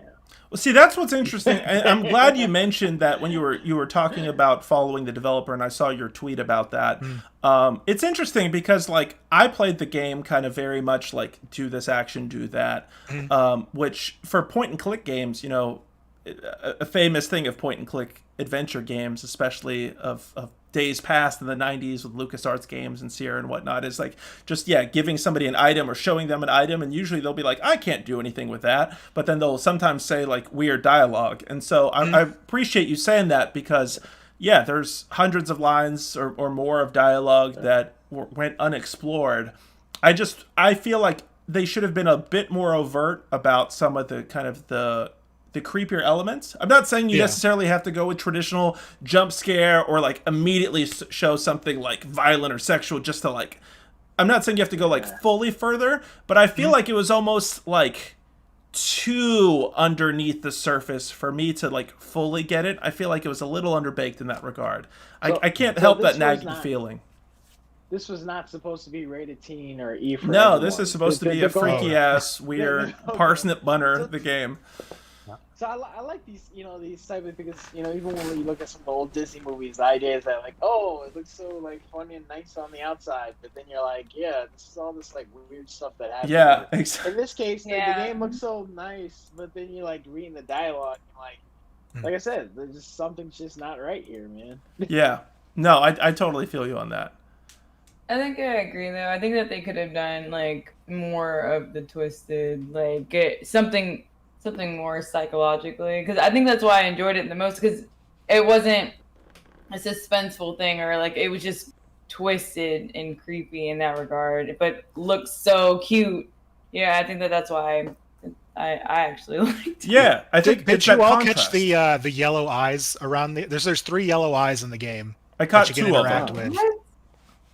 Yeah, I got Wow. 2 of them. No, I was just happily like running Yeah. around trying to get. So those yellow eyes are like some of the creepiest dialogue written in the game. I think you experienced them on stream. Yeah, I experienced a couple, and that like it's kind of Yeah, like so there's 3 of them in total, and it explains this whole thing of some kind of ritual that goes with the sheep, yeah, and it causes them to basically become, because as you saw, they're anthropomorphic, but the sheep are normal. They're straight up just sheep. The cultist is a sheep actually, yeah. but they have gone through this process that has basically like caused their body to like contort and become humanoid. And the 3 lies tell the story of how they did this in order to then summon the King in Yellow. Okay, I stand on my word that this game was the creepiest one out of all. For sure. And it definitely has a lot of lore. Tony, I know you love lore. There's Yeah. definitely a lot to explore here, for Lore. sure. I just think, like what Layla was saying, like they could have done more with like that contrast, right? Like, I mean, what makes this game so freaky is it looks like such a little beautiful kids game, right? If you didn't tell me any different just by looking at some of this stuff in the trailer, you might think it's literally a game about a bunny making cake. And I guess that's actually what it's about. But I feel like they could have contrasted that a little further. Again, I'm not saying they needed to go to the extremes. I'm a big fan of subtlety. I think oftentimes it's really easy to turn up that dial and just, again, do something crazy, violent, or sexual just to like shock value. But in this case, I feel like they kept it at the low setting like for too long, and they could have done a little bit more. But derivative, I totally feel your point. Like the lore kind of builds up on that. But I don't feel like you should have to fully delve like into all of the lore in order to have a full appreciation. But I hear what you mean on that. Yeah. But overall, I think it sounds like pretty pleased with Parsnip for sure. Definitely. Yeah? Yes, I liked this one. A lot. Awesome. A lot of replayability. Yes, Sure. if you want to show all those and items as I to said, people. if you would like to see more Parsnip, the itch bundle, the racial justice and equality one, had the 2 sequel games in there. Interesting. So the first one is called The Testimony of Trixie Glimmer Smith. So this is where you determine that what is actually canon of the first game, because Parsnip is alive, and obviously the King Yellow hasn't been summoned, but it takes place like weeks later, and you get to see more Parsnip in that. Yeah, But Parsnip And then- is dead at that point from his trombone accident. no, Parsnip is very much still alive and still very much a creep. And then there's the third game Those creepy called. tromboners. So the third game is called 3 Lesbians and a Barrow. I had to. Thanks, Layla, for laughing at that. 3 lesbians I in a appreciate it. barrel. Thank you. That one's more of a comedy game, and it's starring the characters from the second game. So It's no relation to the. Okay, that sounds really bad, but no relation to 2 Girls 1 Cup, right? no. Hey, can I tell you guys a story about that real quick? I promise you that when I was in college, I worked throughout of college, and when a friend was like, check out this video, 2 Girls 1 Cup, I totally opened it up straight up at work, and I was like, what is this video about? And then as soon as I found out what it was, I watched it over. No, I'm just kidding. I was going to pull a Parsnip and be like, I watched it over and over and over again, and it changed my life. No, I turned it off. Before I was a boy, now I'm a man. Yeah. Oh my To god. everybody, no. Drop the link in the chat. No, sorry, The Tony. game's called 3 Lesbians, 1 Barrel. That's really the name of the game. No, it's called Three Lesbians and a Barrow is the third game. It is more of a comedy one. It still has horror elements. The developer is British, so a barrow is actually a hill, Oh, not a wheelbarrow. okay. I know that's what confused me. That still confuses me. 3 lesbians in a hill. That's weird. Yeah. No, trust me, they're really good games. Isn't it? It's so much better now, right, Tony, with that title? The second and third game are visual novel style, so you don't get the point and click element, but there's definitely a lot more lore. So I think Testimony takes about 5 hours, and the third game takes about 3. Oh, so definitely longer experiences. We should say, I think Parsnip was listed on like how long to beat as like 30 minutes or so, if I'm not mistaken. Or at least no more than like 45 if you try to even get everything. Yeah. That, folks, is Parsnip Bunner. So hopefully it sounds intriguing. Cammy Gino saying Parsnip is not a creep, just different. I don't know. I think Parsnip is solidly in the creep category. He's got issues. Yeah, Parsnip is definitely got some things he's got to deal with. So that was Parsnip.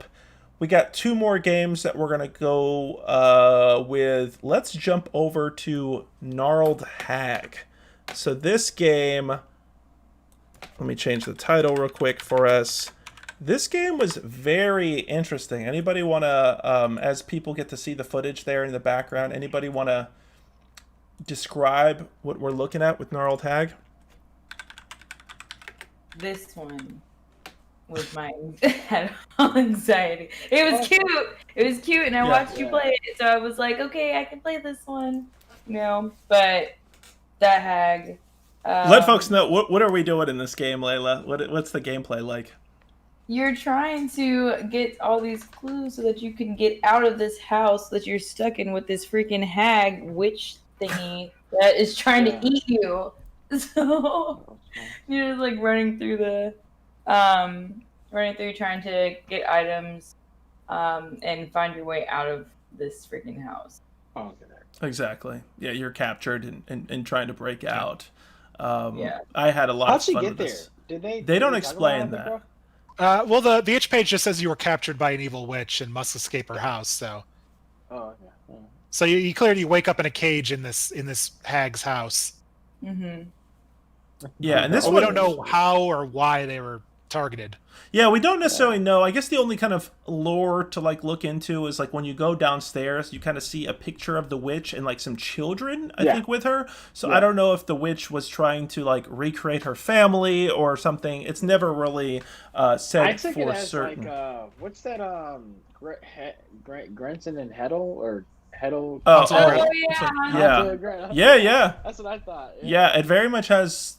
Yeah, I totally feel you. It's interesting how like cute it is, but creepy at the same time. Especially when the witch is relentless, or the hag, she will follow you room through room, and it's very hard, I will say, to avoid her. You really have to run through kind of like multiple rooms to hide, because if she even gets like a glimpse of you hiding somewhere, she's gonna go to you, and then it immediately is one of those jarring, like full screen, like jump scares. Darth Sebulba in the chat is saying Gnarled Hag was the hardest for me to watch. Darth Sebulba, tell us why. I'm curious about that. I know you were with me that whole time. I appreciate it. Tony, sorry, what were you saying? Nah, derivative. When you were talking about running around and stuff, we literally found out right before this chat, or I did, that apparently you can close doors, which I didn't know. Well, I knew you could close doors. I didn't know like you could close them as you were running, like in the running motion. I like ran through the door and closed it. So the hag actually gets creepier by closing doors. Yeah, because she doesn't open doors; she slides under the door. Yes, that disgusting noise that she makes. Breaking her bones to get underneath the door. Exactly. Tony, I'm impressed that you actually didn't close the doors, because I use that as a audio. I guess I should say this for everyone: if you're wanting to play this game, which you totally should, even despite all the spoilers we're about to talk about, audio is very important in this game. Audio is important not only for hearing the witch like walking up and down the steps, but with the doors, as Layla said, like her creepy like dismantling her body to go underneath the doors, you can hear that, and so it gives you an indication of where she may be. Yeah, well, definitely fantastic spatial audio going on. For sure. One thing I paid attention to was the kid's eyes. Like when you actually, when the ghosts around you, the kid would actually look upstairs and they would look around in the direction of the ghost. So if that was a good indicator for me. Yeah. It took me a little while for that to click, because her eyes were bouncing around and she also looks at items as well. But I finally kind of got to that point where I was figuring it out. The game itself, we should say, is fairly straightforward, but it's one of those games Yeah. that is going to have some trial and error. Like I definitely Yes, died ton. multiple times.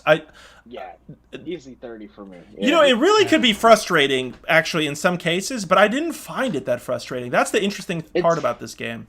It's the thing about this game that I want to call attention to everyone, or on the chat, is that it's one of those games that it's meant for you to keep retrying over and over and over again. Like you're not gonna, and it's specifically because the ghost or the hag keeps following you, so you can figure out you can get the key, but you won't actually know what door it's a part of unless you trial and error every single door. You know, all 3 doors or something like that. So you're gonna die in this game, unless you're like perfect. But yeah, you're gonna die in this game. Yeah. It's just for me, it was a lot of trial and error for sure. And you could definitely get yourself in a no-win situation. Like the bathroom has no place to hide. Yes. And if she crawls under that thing, you're starting over again. Yeah. You're totally screwed in that situation. Layla, I know when I was playing, you were in the stream, and we were having a good time going through this one. Yeah, how does this fit on the scary meter for you? What were you thinking about this? Oh, I was terrified, but like I said, I was watching you help because I was able to know kind of like what I'm trying to do, Yeah. Anxiety was ridiculous. Like, even though you can have indicators of when she's gonna come by or where she's at, and like you said, listening. Yeah. Hear where she's at. There's just whenever you're trying to figure out where you're going or get to a certain place, it's any moment you just feel like she's going to be right there, and the animation when she catches you, it's just enough to be like, I don't want this. And you see the girl sweating. Yes, and they did I think they did a good job of making it look cute, but still being able to do a lot with the audio for sure, and mess with your anxiety for sure whenever you're playing. So I had fun.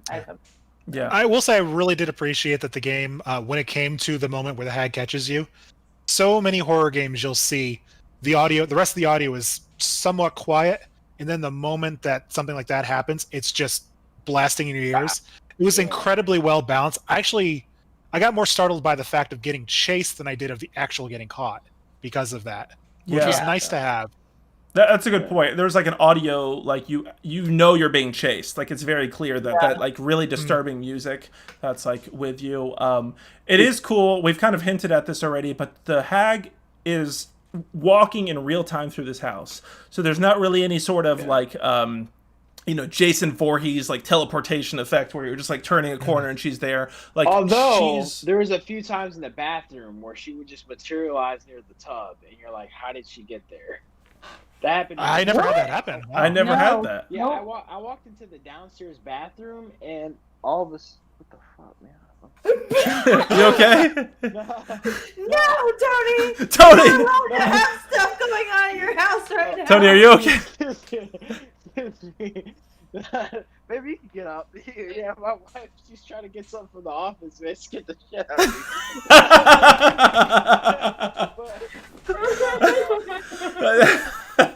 No, man. Yeah, you must. Hey. Oh my gosh. But no, there was one time in the downstairs bathroom, over to where you would find the toothbrush. It took me a few times to realize you had to clean the dresser with the toothbrush in order to get the key out, or the little thing out. But there was that one time where I ran into the bathroom because I'm like, oh shoot, she's about to catch me, and she literally materializes near the she spawns. Dude, what you might be thinking is she's going underneath the door. That might be the spawning animation you're seeing. Well, it was on the opposite side. It was near the tub. Interesting. So I ran in. As I was running into the room, on the other side near the tub, there's a black thing. She spawned from the ground, and I'm like, what the heck? That can happen? I wonder if that was a glitch or something, because I don't. Yeah. I mean, I can almost see it happening she goes through the pipes, but if it was just that, it's probably a glitch. That's pretty crazy, man. That is. That's annoying. That would have been annoying. I guess because she kind of responds to sound in some way, right? And you play the music box and other other things. Does she respond to you guys running? Have you guys noticed that? I don't know if the actual running. You think so? She hears you when you walk. So she hears not necessarily response to you running, but when you walk or when you it's best to always pause. Pause, hide behind something, or just pause in general. because she'll hear you if you just go from one side of the building all the way to the next. If you just keep going, she's gonna materialize somewhere, or she'll find you. It's definitely an exercise in patience in that regard, right? I think that was the hardest thing. I don't know if it's as I've gotten older, I've just gotten less patient. I've become that gamer where like it's an easy route, or there's a route I just know I need to do it, but I'll just keep running and dying until I do it because I just have no patience. And so you really have to run into a room, hide, wait. Yeah, it just became routine in that regard. I was like, I need her to pass me. I will sit here all day until she passes me, so I know where she's at. Exactly. And that way you clearly know she's over here or over here, right? Yeah. Totally. One thing with this one, it had controller support straight out the box, which is pretty awesome. I kept dropping. So one thing, because it is inventory management, you do have you do pick up certain items, and you're constantly solving puzzles. I actually didn't get to the end, so I'm not sure what the end was after you solve all these puzzles. But you're constantly solving these, or picking up one item to open up another item, to do this, to do that. One thing that I thought was pretty what I was going to say is that it's a very addicting trial and error game. For me, it was I literally died 30 times and kept playing. Yeah, and so that can be frustrating. Like, I want to talk about that. For some reason, it didn't frustrate me as much as I thought it would. Because, like, a game where you can literally... Because there are some cheap deaths. You can easily, cheaply, die. Like, and what I mean by that is it's just like a, typically in games, like... a Splunky or Dark Souls, if you die, usually, like, what you did wrong. Whereas in this game, you might literally just round a corner and she's just there and you're dead. Which I guess is realistic.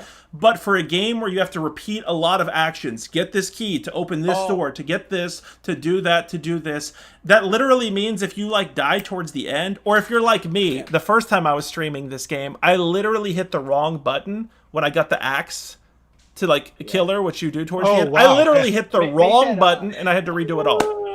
Mike, make that very clear. There are no checkpoints. So you're no checkpoints. Restarting all the way at the top. And I think Derivative, you mentioned that at the beginning too. Yeah. There could maybe it took me use a good 10, 15 times to get through it. For sure. And I honestly am mad that this is a case where even as a diehard PC gamer, I'm totally down with controllers, and I can't believe I swear I tried to see if it worked with a controller, but I think once I saw the keyboard controls on the menu, I didn't try it with a controller, and I'm not the biggest fan of the keyboard controls because it was like Shift Z X C space, and my fingers were just getting a little confused about use item versus action in the world to open doors. I think I would have played much better with a controller in hand for sure. Should we talk about the ending a bit, like with the axe, like what I guess you're doing the series of actions to go down into the basement. Do you guys want to talk about what happens once you Yeah, I don't know how I feel about the ending to this game. Like, I don't know if it was done out of context, because you hit her with the axe, you escape. Well, before that, you want to mention what you find in the basement? Oh, I'm trying to remember what it was. I don't know if you noticed it. You kind of skipped by it. Yeah, Layla, do you want to mention what you find down there? Yeah, so whenever you are passing that the candle and you're going to go get the book, you hear like cries, and they're in these bags. Like there's these bags moving on the ground, and we're thinking they're children, like other kids that are captured too in the basement. Yeah, it seemed that way. Yeah. Some bags. I'm surprised I didn't catch that. And then as you mentioned during actually, sorry, there's. Mike, you want to show your clip of that whenever you got to the basement? Oh, I haven't even seen that clip yet. You got that clipped? Yeah, I did clip it. I need to find that. It's under your clips here. I'll get the link. Yeah, if you send me the link. I actually haven't watched that. Am I about to be embarrassed if I put that on here? Probably. I mean, not embarrassed. I think it's funny. I think it's good content. Awesome. Send me that, or I actually might download it while we're doing this and show it at the end here. While we're doing that, Derivative, if you want to talk about what happens next. So I mean, you get her with the axe, and you escape the house. Or no, do you get her with the axe, or do you get the door? I'm trying to remember. I'm getting confused because I had another game where I had an axe. No, you get the axe. Yeah, you get the axe and you throw it right into her head, and blood is everywhere. Okay. Yeah, and then you escape, and you're in your bed, and the hag is behind you. So that's why, like, was it one of those like stingers like you see with horror movies where not actually dead, or was it showing you the initial abduction? I was confused about that as well.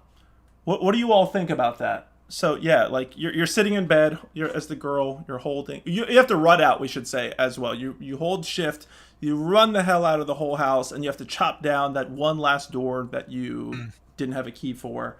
And then yeah, it shows you on bed, and then the gnarled hag in the shadows there. So I don't know if it's like PTSD. She's lurking with you forever. She's actually physically going to get you. That, yeah. Or I mean, it could be the trauma of the experience, right? That even if you killed the hag, she's with you forever.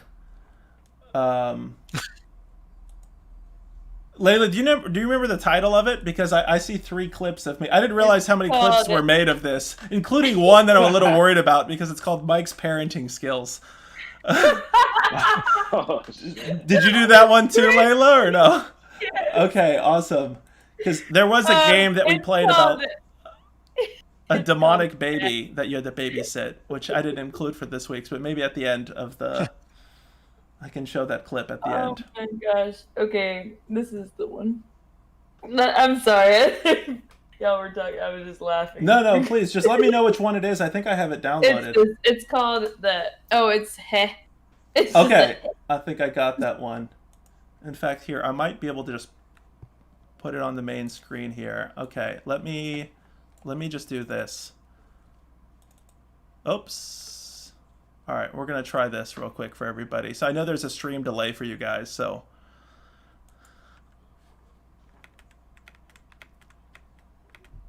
Ah! What am I doing? What? Come on now, I couldn't do anything there.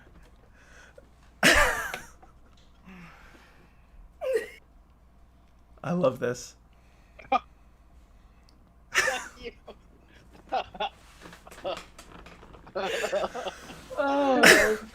Thank you for clipping this, Layla. Thank you so much. Oh, he put on his glasses.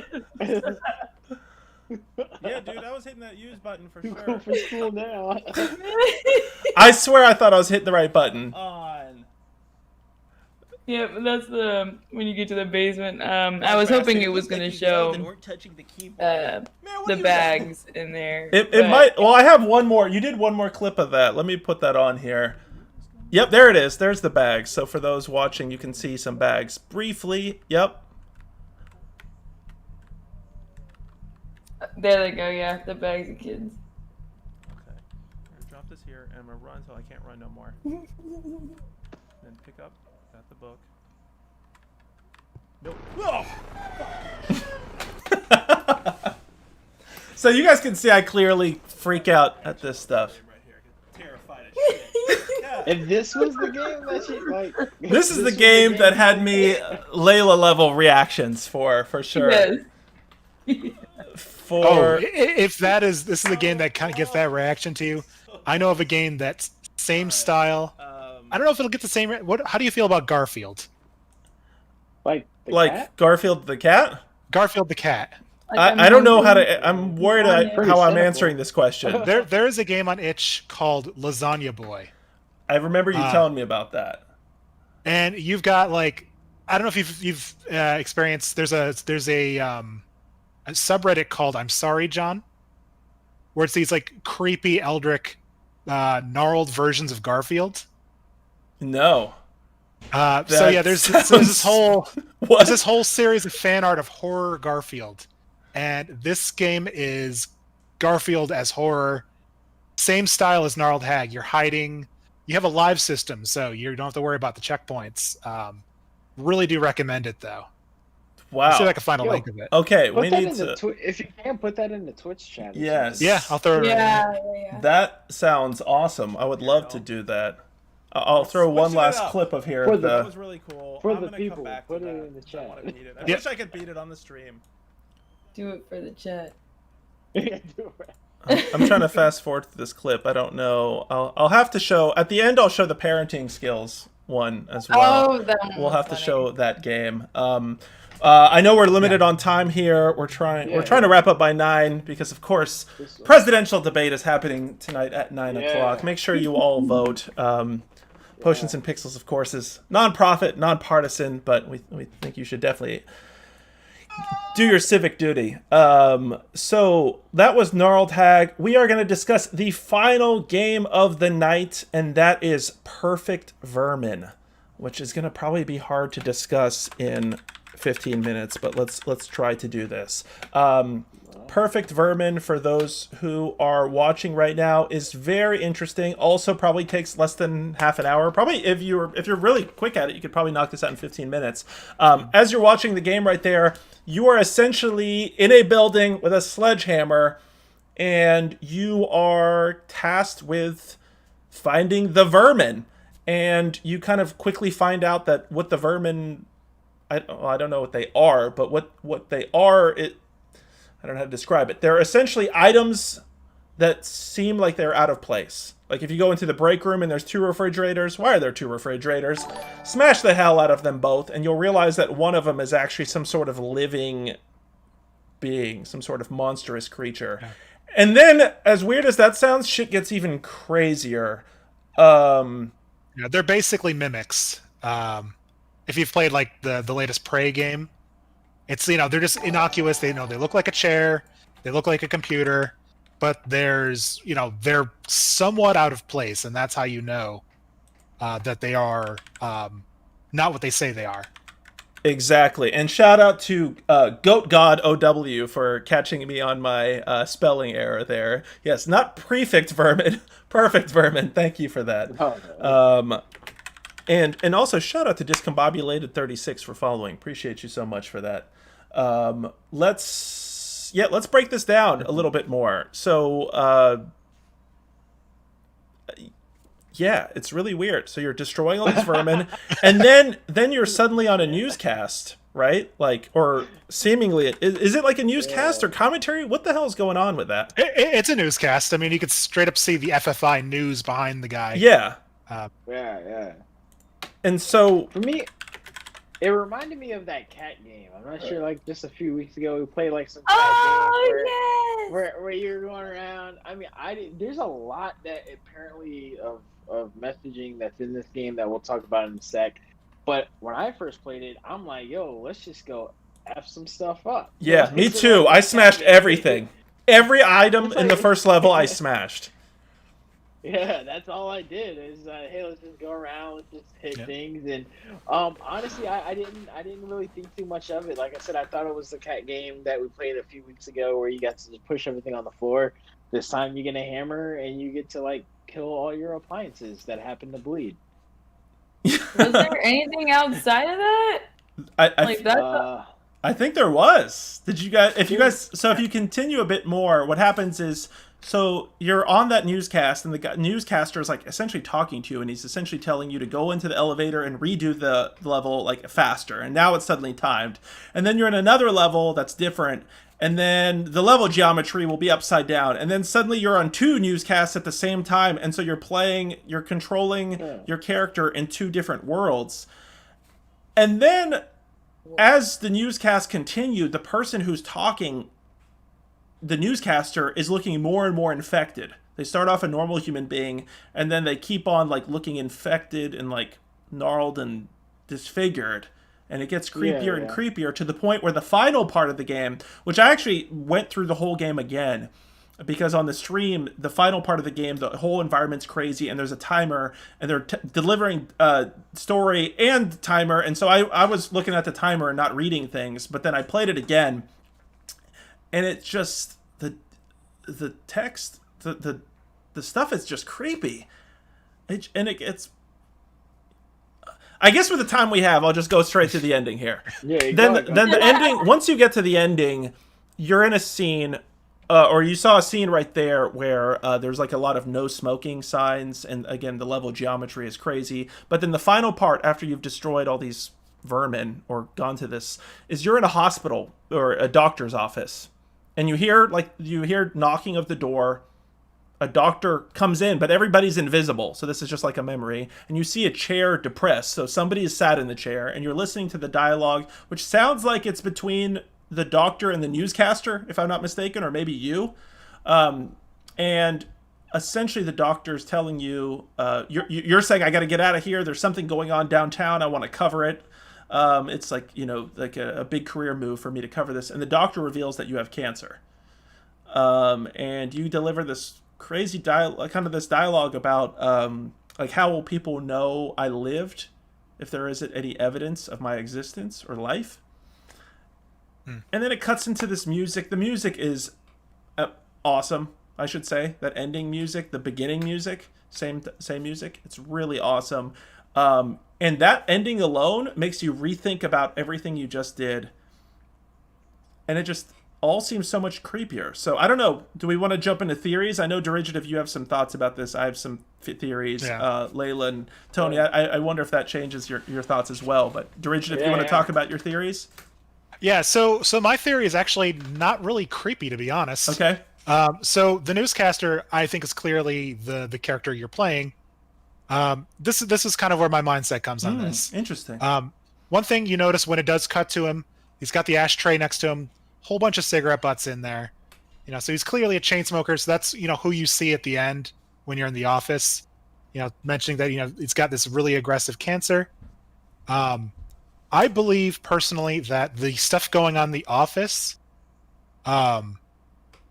So when you're I'll back up a little bit. When you're in the ending, he's mentioning there's this story. There's something going on in this office building. I've got to cover this. I need to make a name for myself. This is the big story of my career. Yeah. I believe what's going on in the office is partially right. So, I think what's going on in the office is there's some kind of disgruntled employee thing who might be having a rampage in this building, and that's what he wants to cover because this is going to be his big story. But in his cancer-ridden body, it's being materialized as you've got these extra. So you've got these chairs and things like that that are out of place. Well, one thing with cancer is it is an excess growth of what is essentially normal cells, but there's too many of them.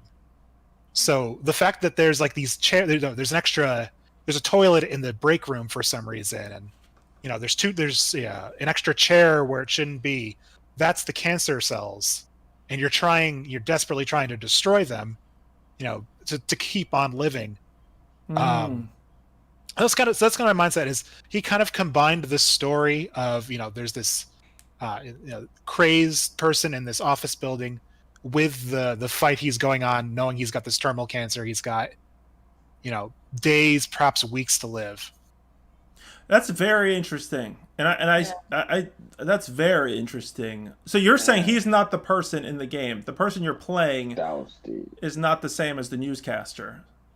Oh no! I mean, it is, but it's not actually happening. It's kind of manifested. Got you. He knows about this story that's going on in this office building, while he is knowing that he's got this cancer going on.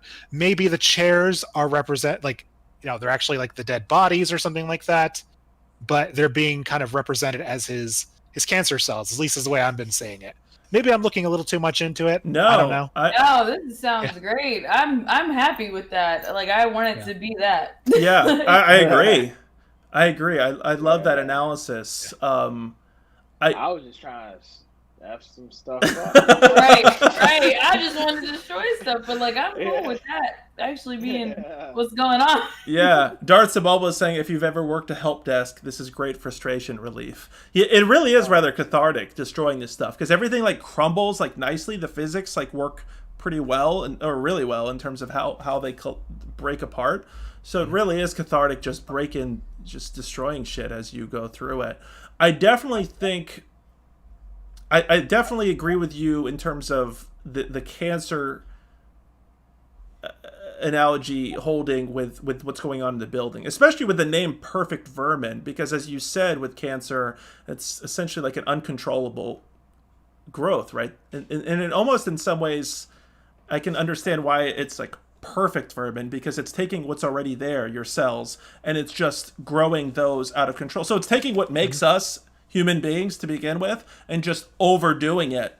So I can understand why the terminology perfect vermin comes from, because it's us essentially growing at an uncontrollable rate, or parts of us growing at an uncontrollable rate, which ends up killing us.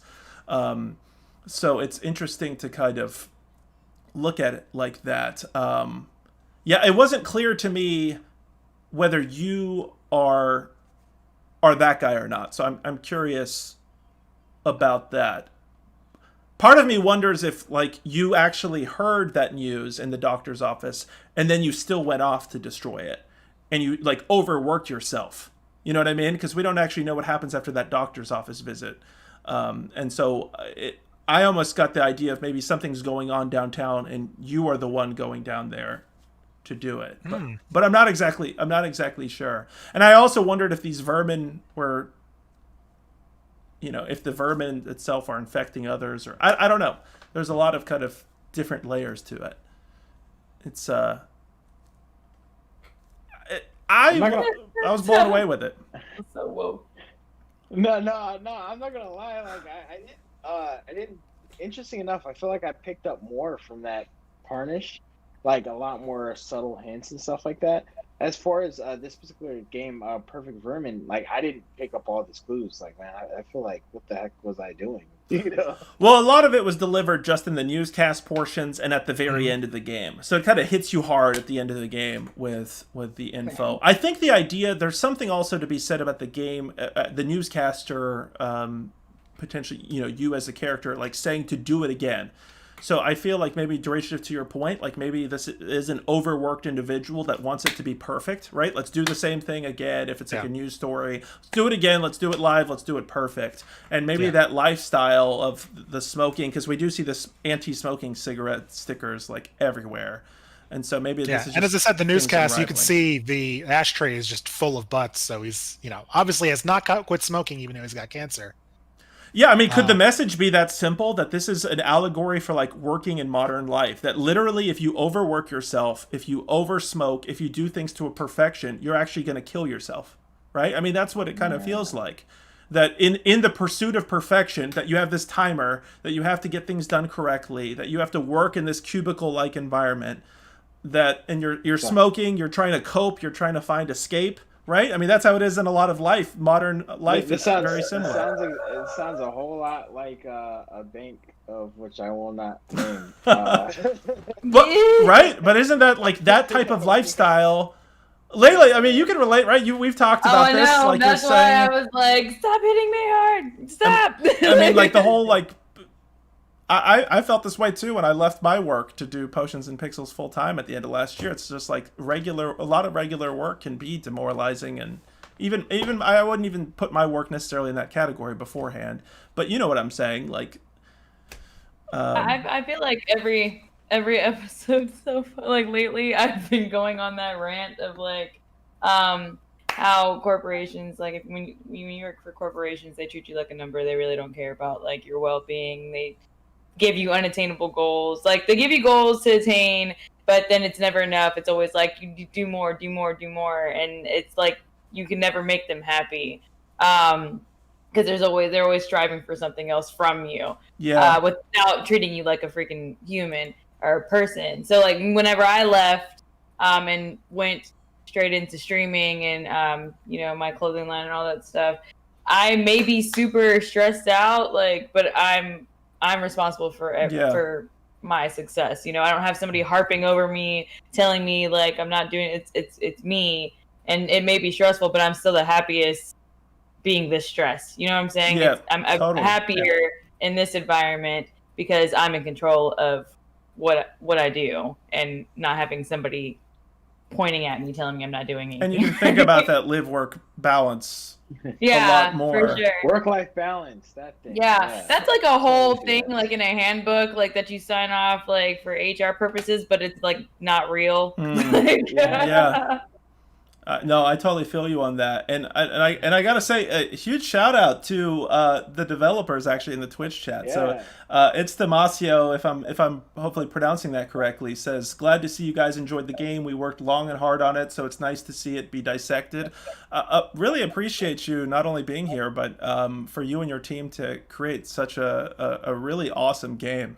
Yeah. Absolutely. That's pretty cool. Shout out to you for sure. I'm curious if I assume part of this is you're wanting to kind of maintain somewhat of the mystery and maintain have these discussions like this. You want the game to spur discussions, but I would be curious if you're willing to, and I know we have limited time here, but drop in the chat just if we're like even in the right direction. It would be hilarious. He's like, man, you guys are way off, but I'm so glad you guys. Yeah, he's like the game has nothing to. It's actually about bird watching. No, I'm very curious about that. We got several comments on here. Cami Gino saying, "See the grocery worker." Curious about that. Are you just talking about that as a profession, like the challenges of that work? More profits, less jobs, more work, higher prices, keeping people just shy of minimum hours required for benefits. I feel you on that. Darth Sabulba saying, you work yourself to death and find any outlet possible to your death. Mm-hmm. The moral is don't stress it. It's not worth it. Yeah, I totally feel that. Yeah. That is very interesting. Yeah, I love this. I absolutely love this for sure. Wow. It sounds like this week we played a lot of good stuff, right? I mean, I think this has actually been one of my favorite weeks of Indie Game Club. I really love a lot of this short form content as well, that these games are really packing a punch in the amount of time. Like, I don't feel like there's really any filler, the games that we played was just like, let's get to it and give you the content that you're expecting from it. Or if it's not what you're expecting, let's throw some twist your way that will make it worthwhile and memorable. Yeah? Hey, no, absolutely. Saying, Mike, the debate, I got to get the shot glasses out. So, the debate. Get the shots ready. Yeah, the debate. We gotta end it here. Can I show one quick clip right here? This is Layla took this clip right here about my parenting skills. This was the game, the baby in yellow, right? Yes. Yeah. Oh God, this is me. Unfortunately, this is when I was. Oh God. Yo, what the hell? Yeah, this was a very interesting game. This was one that I was tempted for us to discuss this week, but we just had so much content. That I didn't get us there. Exercise baby with talisman? An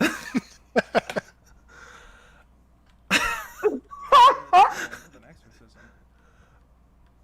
Oh, you see this baby's head spinning around? Oh boy.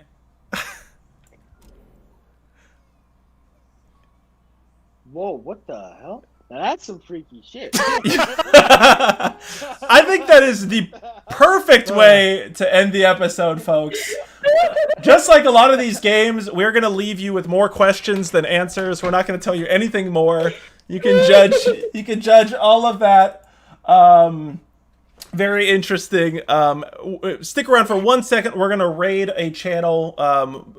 Please don't leave just yet. Thank you all for sticking around. I'm going to read the last comment right here. Thank you, Layla, for taking those clips. No judgment about my parenting skills. I promise you my 2 children are just fine. I won't talk about the other children. It's the Masio says, you are definitely in the right direction. The only thing confused is the order of events, but the game is intentionally confusing in that regard. Ooh, interesting. The order of events. I'm curious about that. Whether... Yeah, I mean, I guess maybe it's the stuff that happens in the... All right, that's a lot to ponder. I know we got to run here. Yeah. Thank you so much. We need to replay the game. Yes, we need to replay it. Everybody go play it right now. Yeah. Again, I'll drop the link in here for everyone. It is Perfect Vermin. It is available for free on Twitch, but I encourage you to always give the developer, pay what you can sort of situation. Yeah. Darts of Bulba saying the doctor visit is first in the story, then you're killing the vermin. The doctor story actually is delivered at the end of the game, so maybe that's what we're flipping. Although Dirigitive, I think maybe you have the correct timeline in yours. As we begin to raid, we're gonna raid Fangirl Reviews channel. We see that she is on right now, friend of the show, also member of the Athena Alliance. I want to thank all of our amazing guests this week. You all have been fantastic as always. Always bringing that A game. Always bringing these amazing discussions that leave you thinking. After these discussions during the debate, I'm going to be thinking about these games, and I'm going to be like, Yeah. I didn't even think about that. Thank you, Angelic Layla, so much. Let's clap it up for Angelic Layla. Thank you. Make sure to vote for her having me. for the Game Hers Awards. Yes. Make sure today is the last day. The Game Hers Awards. Game Hers, HERS. She is in the category of. Can you say the category again that you're in? Yes, content creation and then streamer raised charity funds. Streamer raised charity funds. Thank you so much, Layla, for raising funds for important causes. We appreciate you doing that and being you and joining us every week. Thank you so much. Thank you for having me. Of Appreciate course. you guys. Dirigitive, thank you so much for coming on. It is, like I said, I'm a huge fan of your Twitch channel. I love what you do and the content, the games you play, your analysis, the content you produce. Really appreciate it. Hopefully you had a good time. Hopefully you'll want to join us again. Yeah, thank you for inviting me. I would be happy to do it again if you'd like me. Of course. Yeah. Awesome. Yeah. Thank you so much, Dirigitive. Make sure, check out Dirigitive's Twitch stream and like, follow, subscribe, all that good stuff on all the social media channels. Can you hold that cup up again? I think it's probably in mirror mode, so people still won't be able to see it. But Dirigitive is the channel. DIRIGITIVE. Follow it right now. Figure out how I get one of those. Yeah, seriously. We need to get that Dirigitive merch. We need that Dirigitive merch going. I love it. And then last but certainly not least, Tony Taiga. We appreciate you as always bringing those hot takes, giving us that next level analysis, and just always having a good time, man. Thank you so much. Let's clap it up. Most definitely. Let's clap it up for our amazing group right here. And thank you all for watching at home or wherever you're at right now, whether you're watching on Twitch, YouTube, or Facebook. We love you, appreciate you, and are glad you are with us. Let's go ahead and raid our friend Fangirl Review. Join us on this raid over here and make sure to show her some love. Follow, send bits, do all that fun stuff. Let's get going over there. Okay, here we go. Let's raid her channel.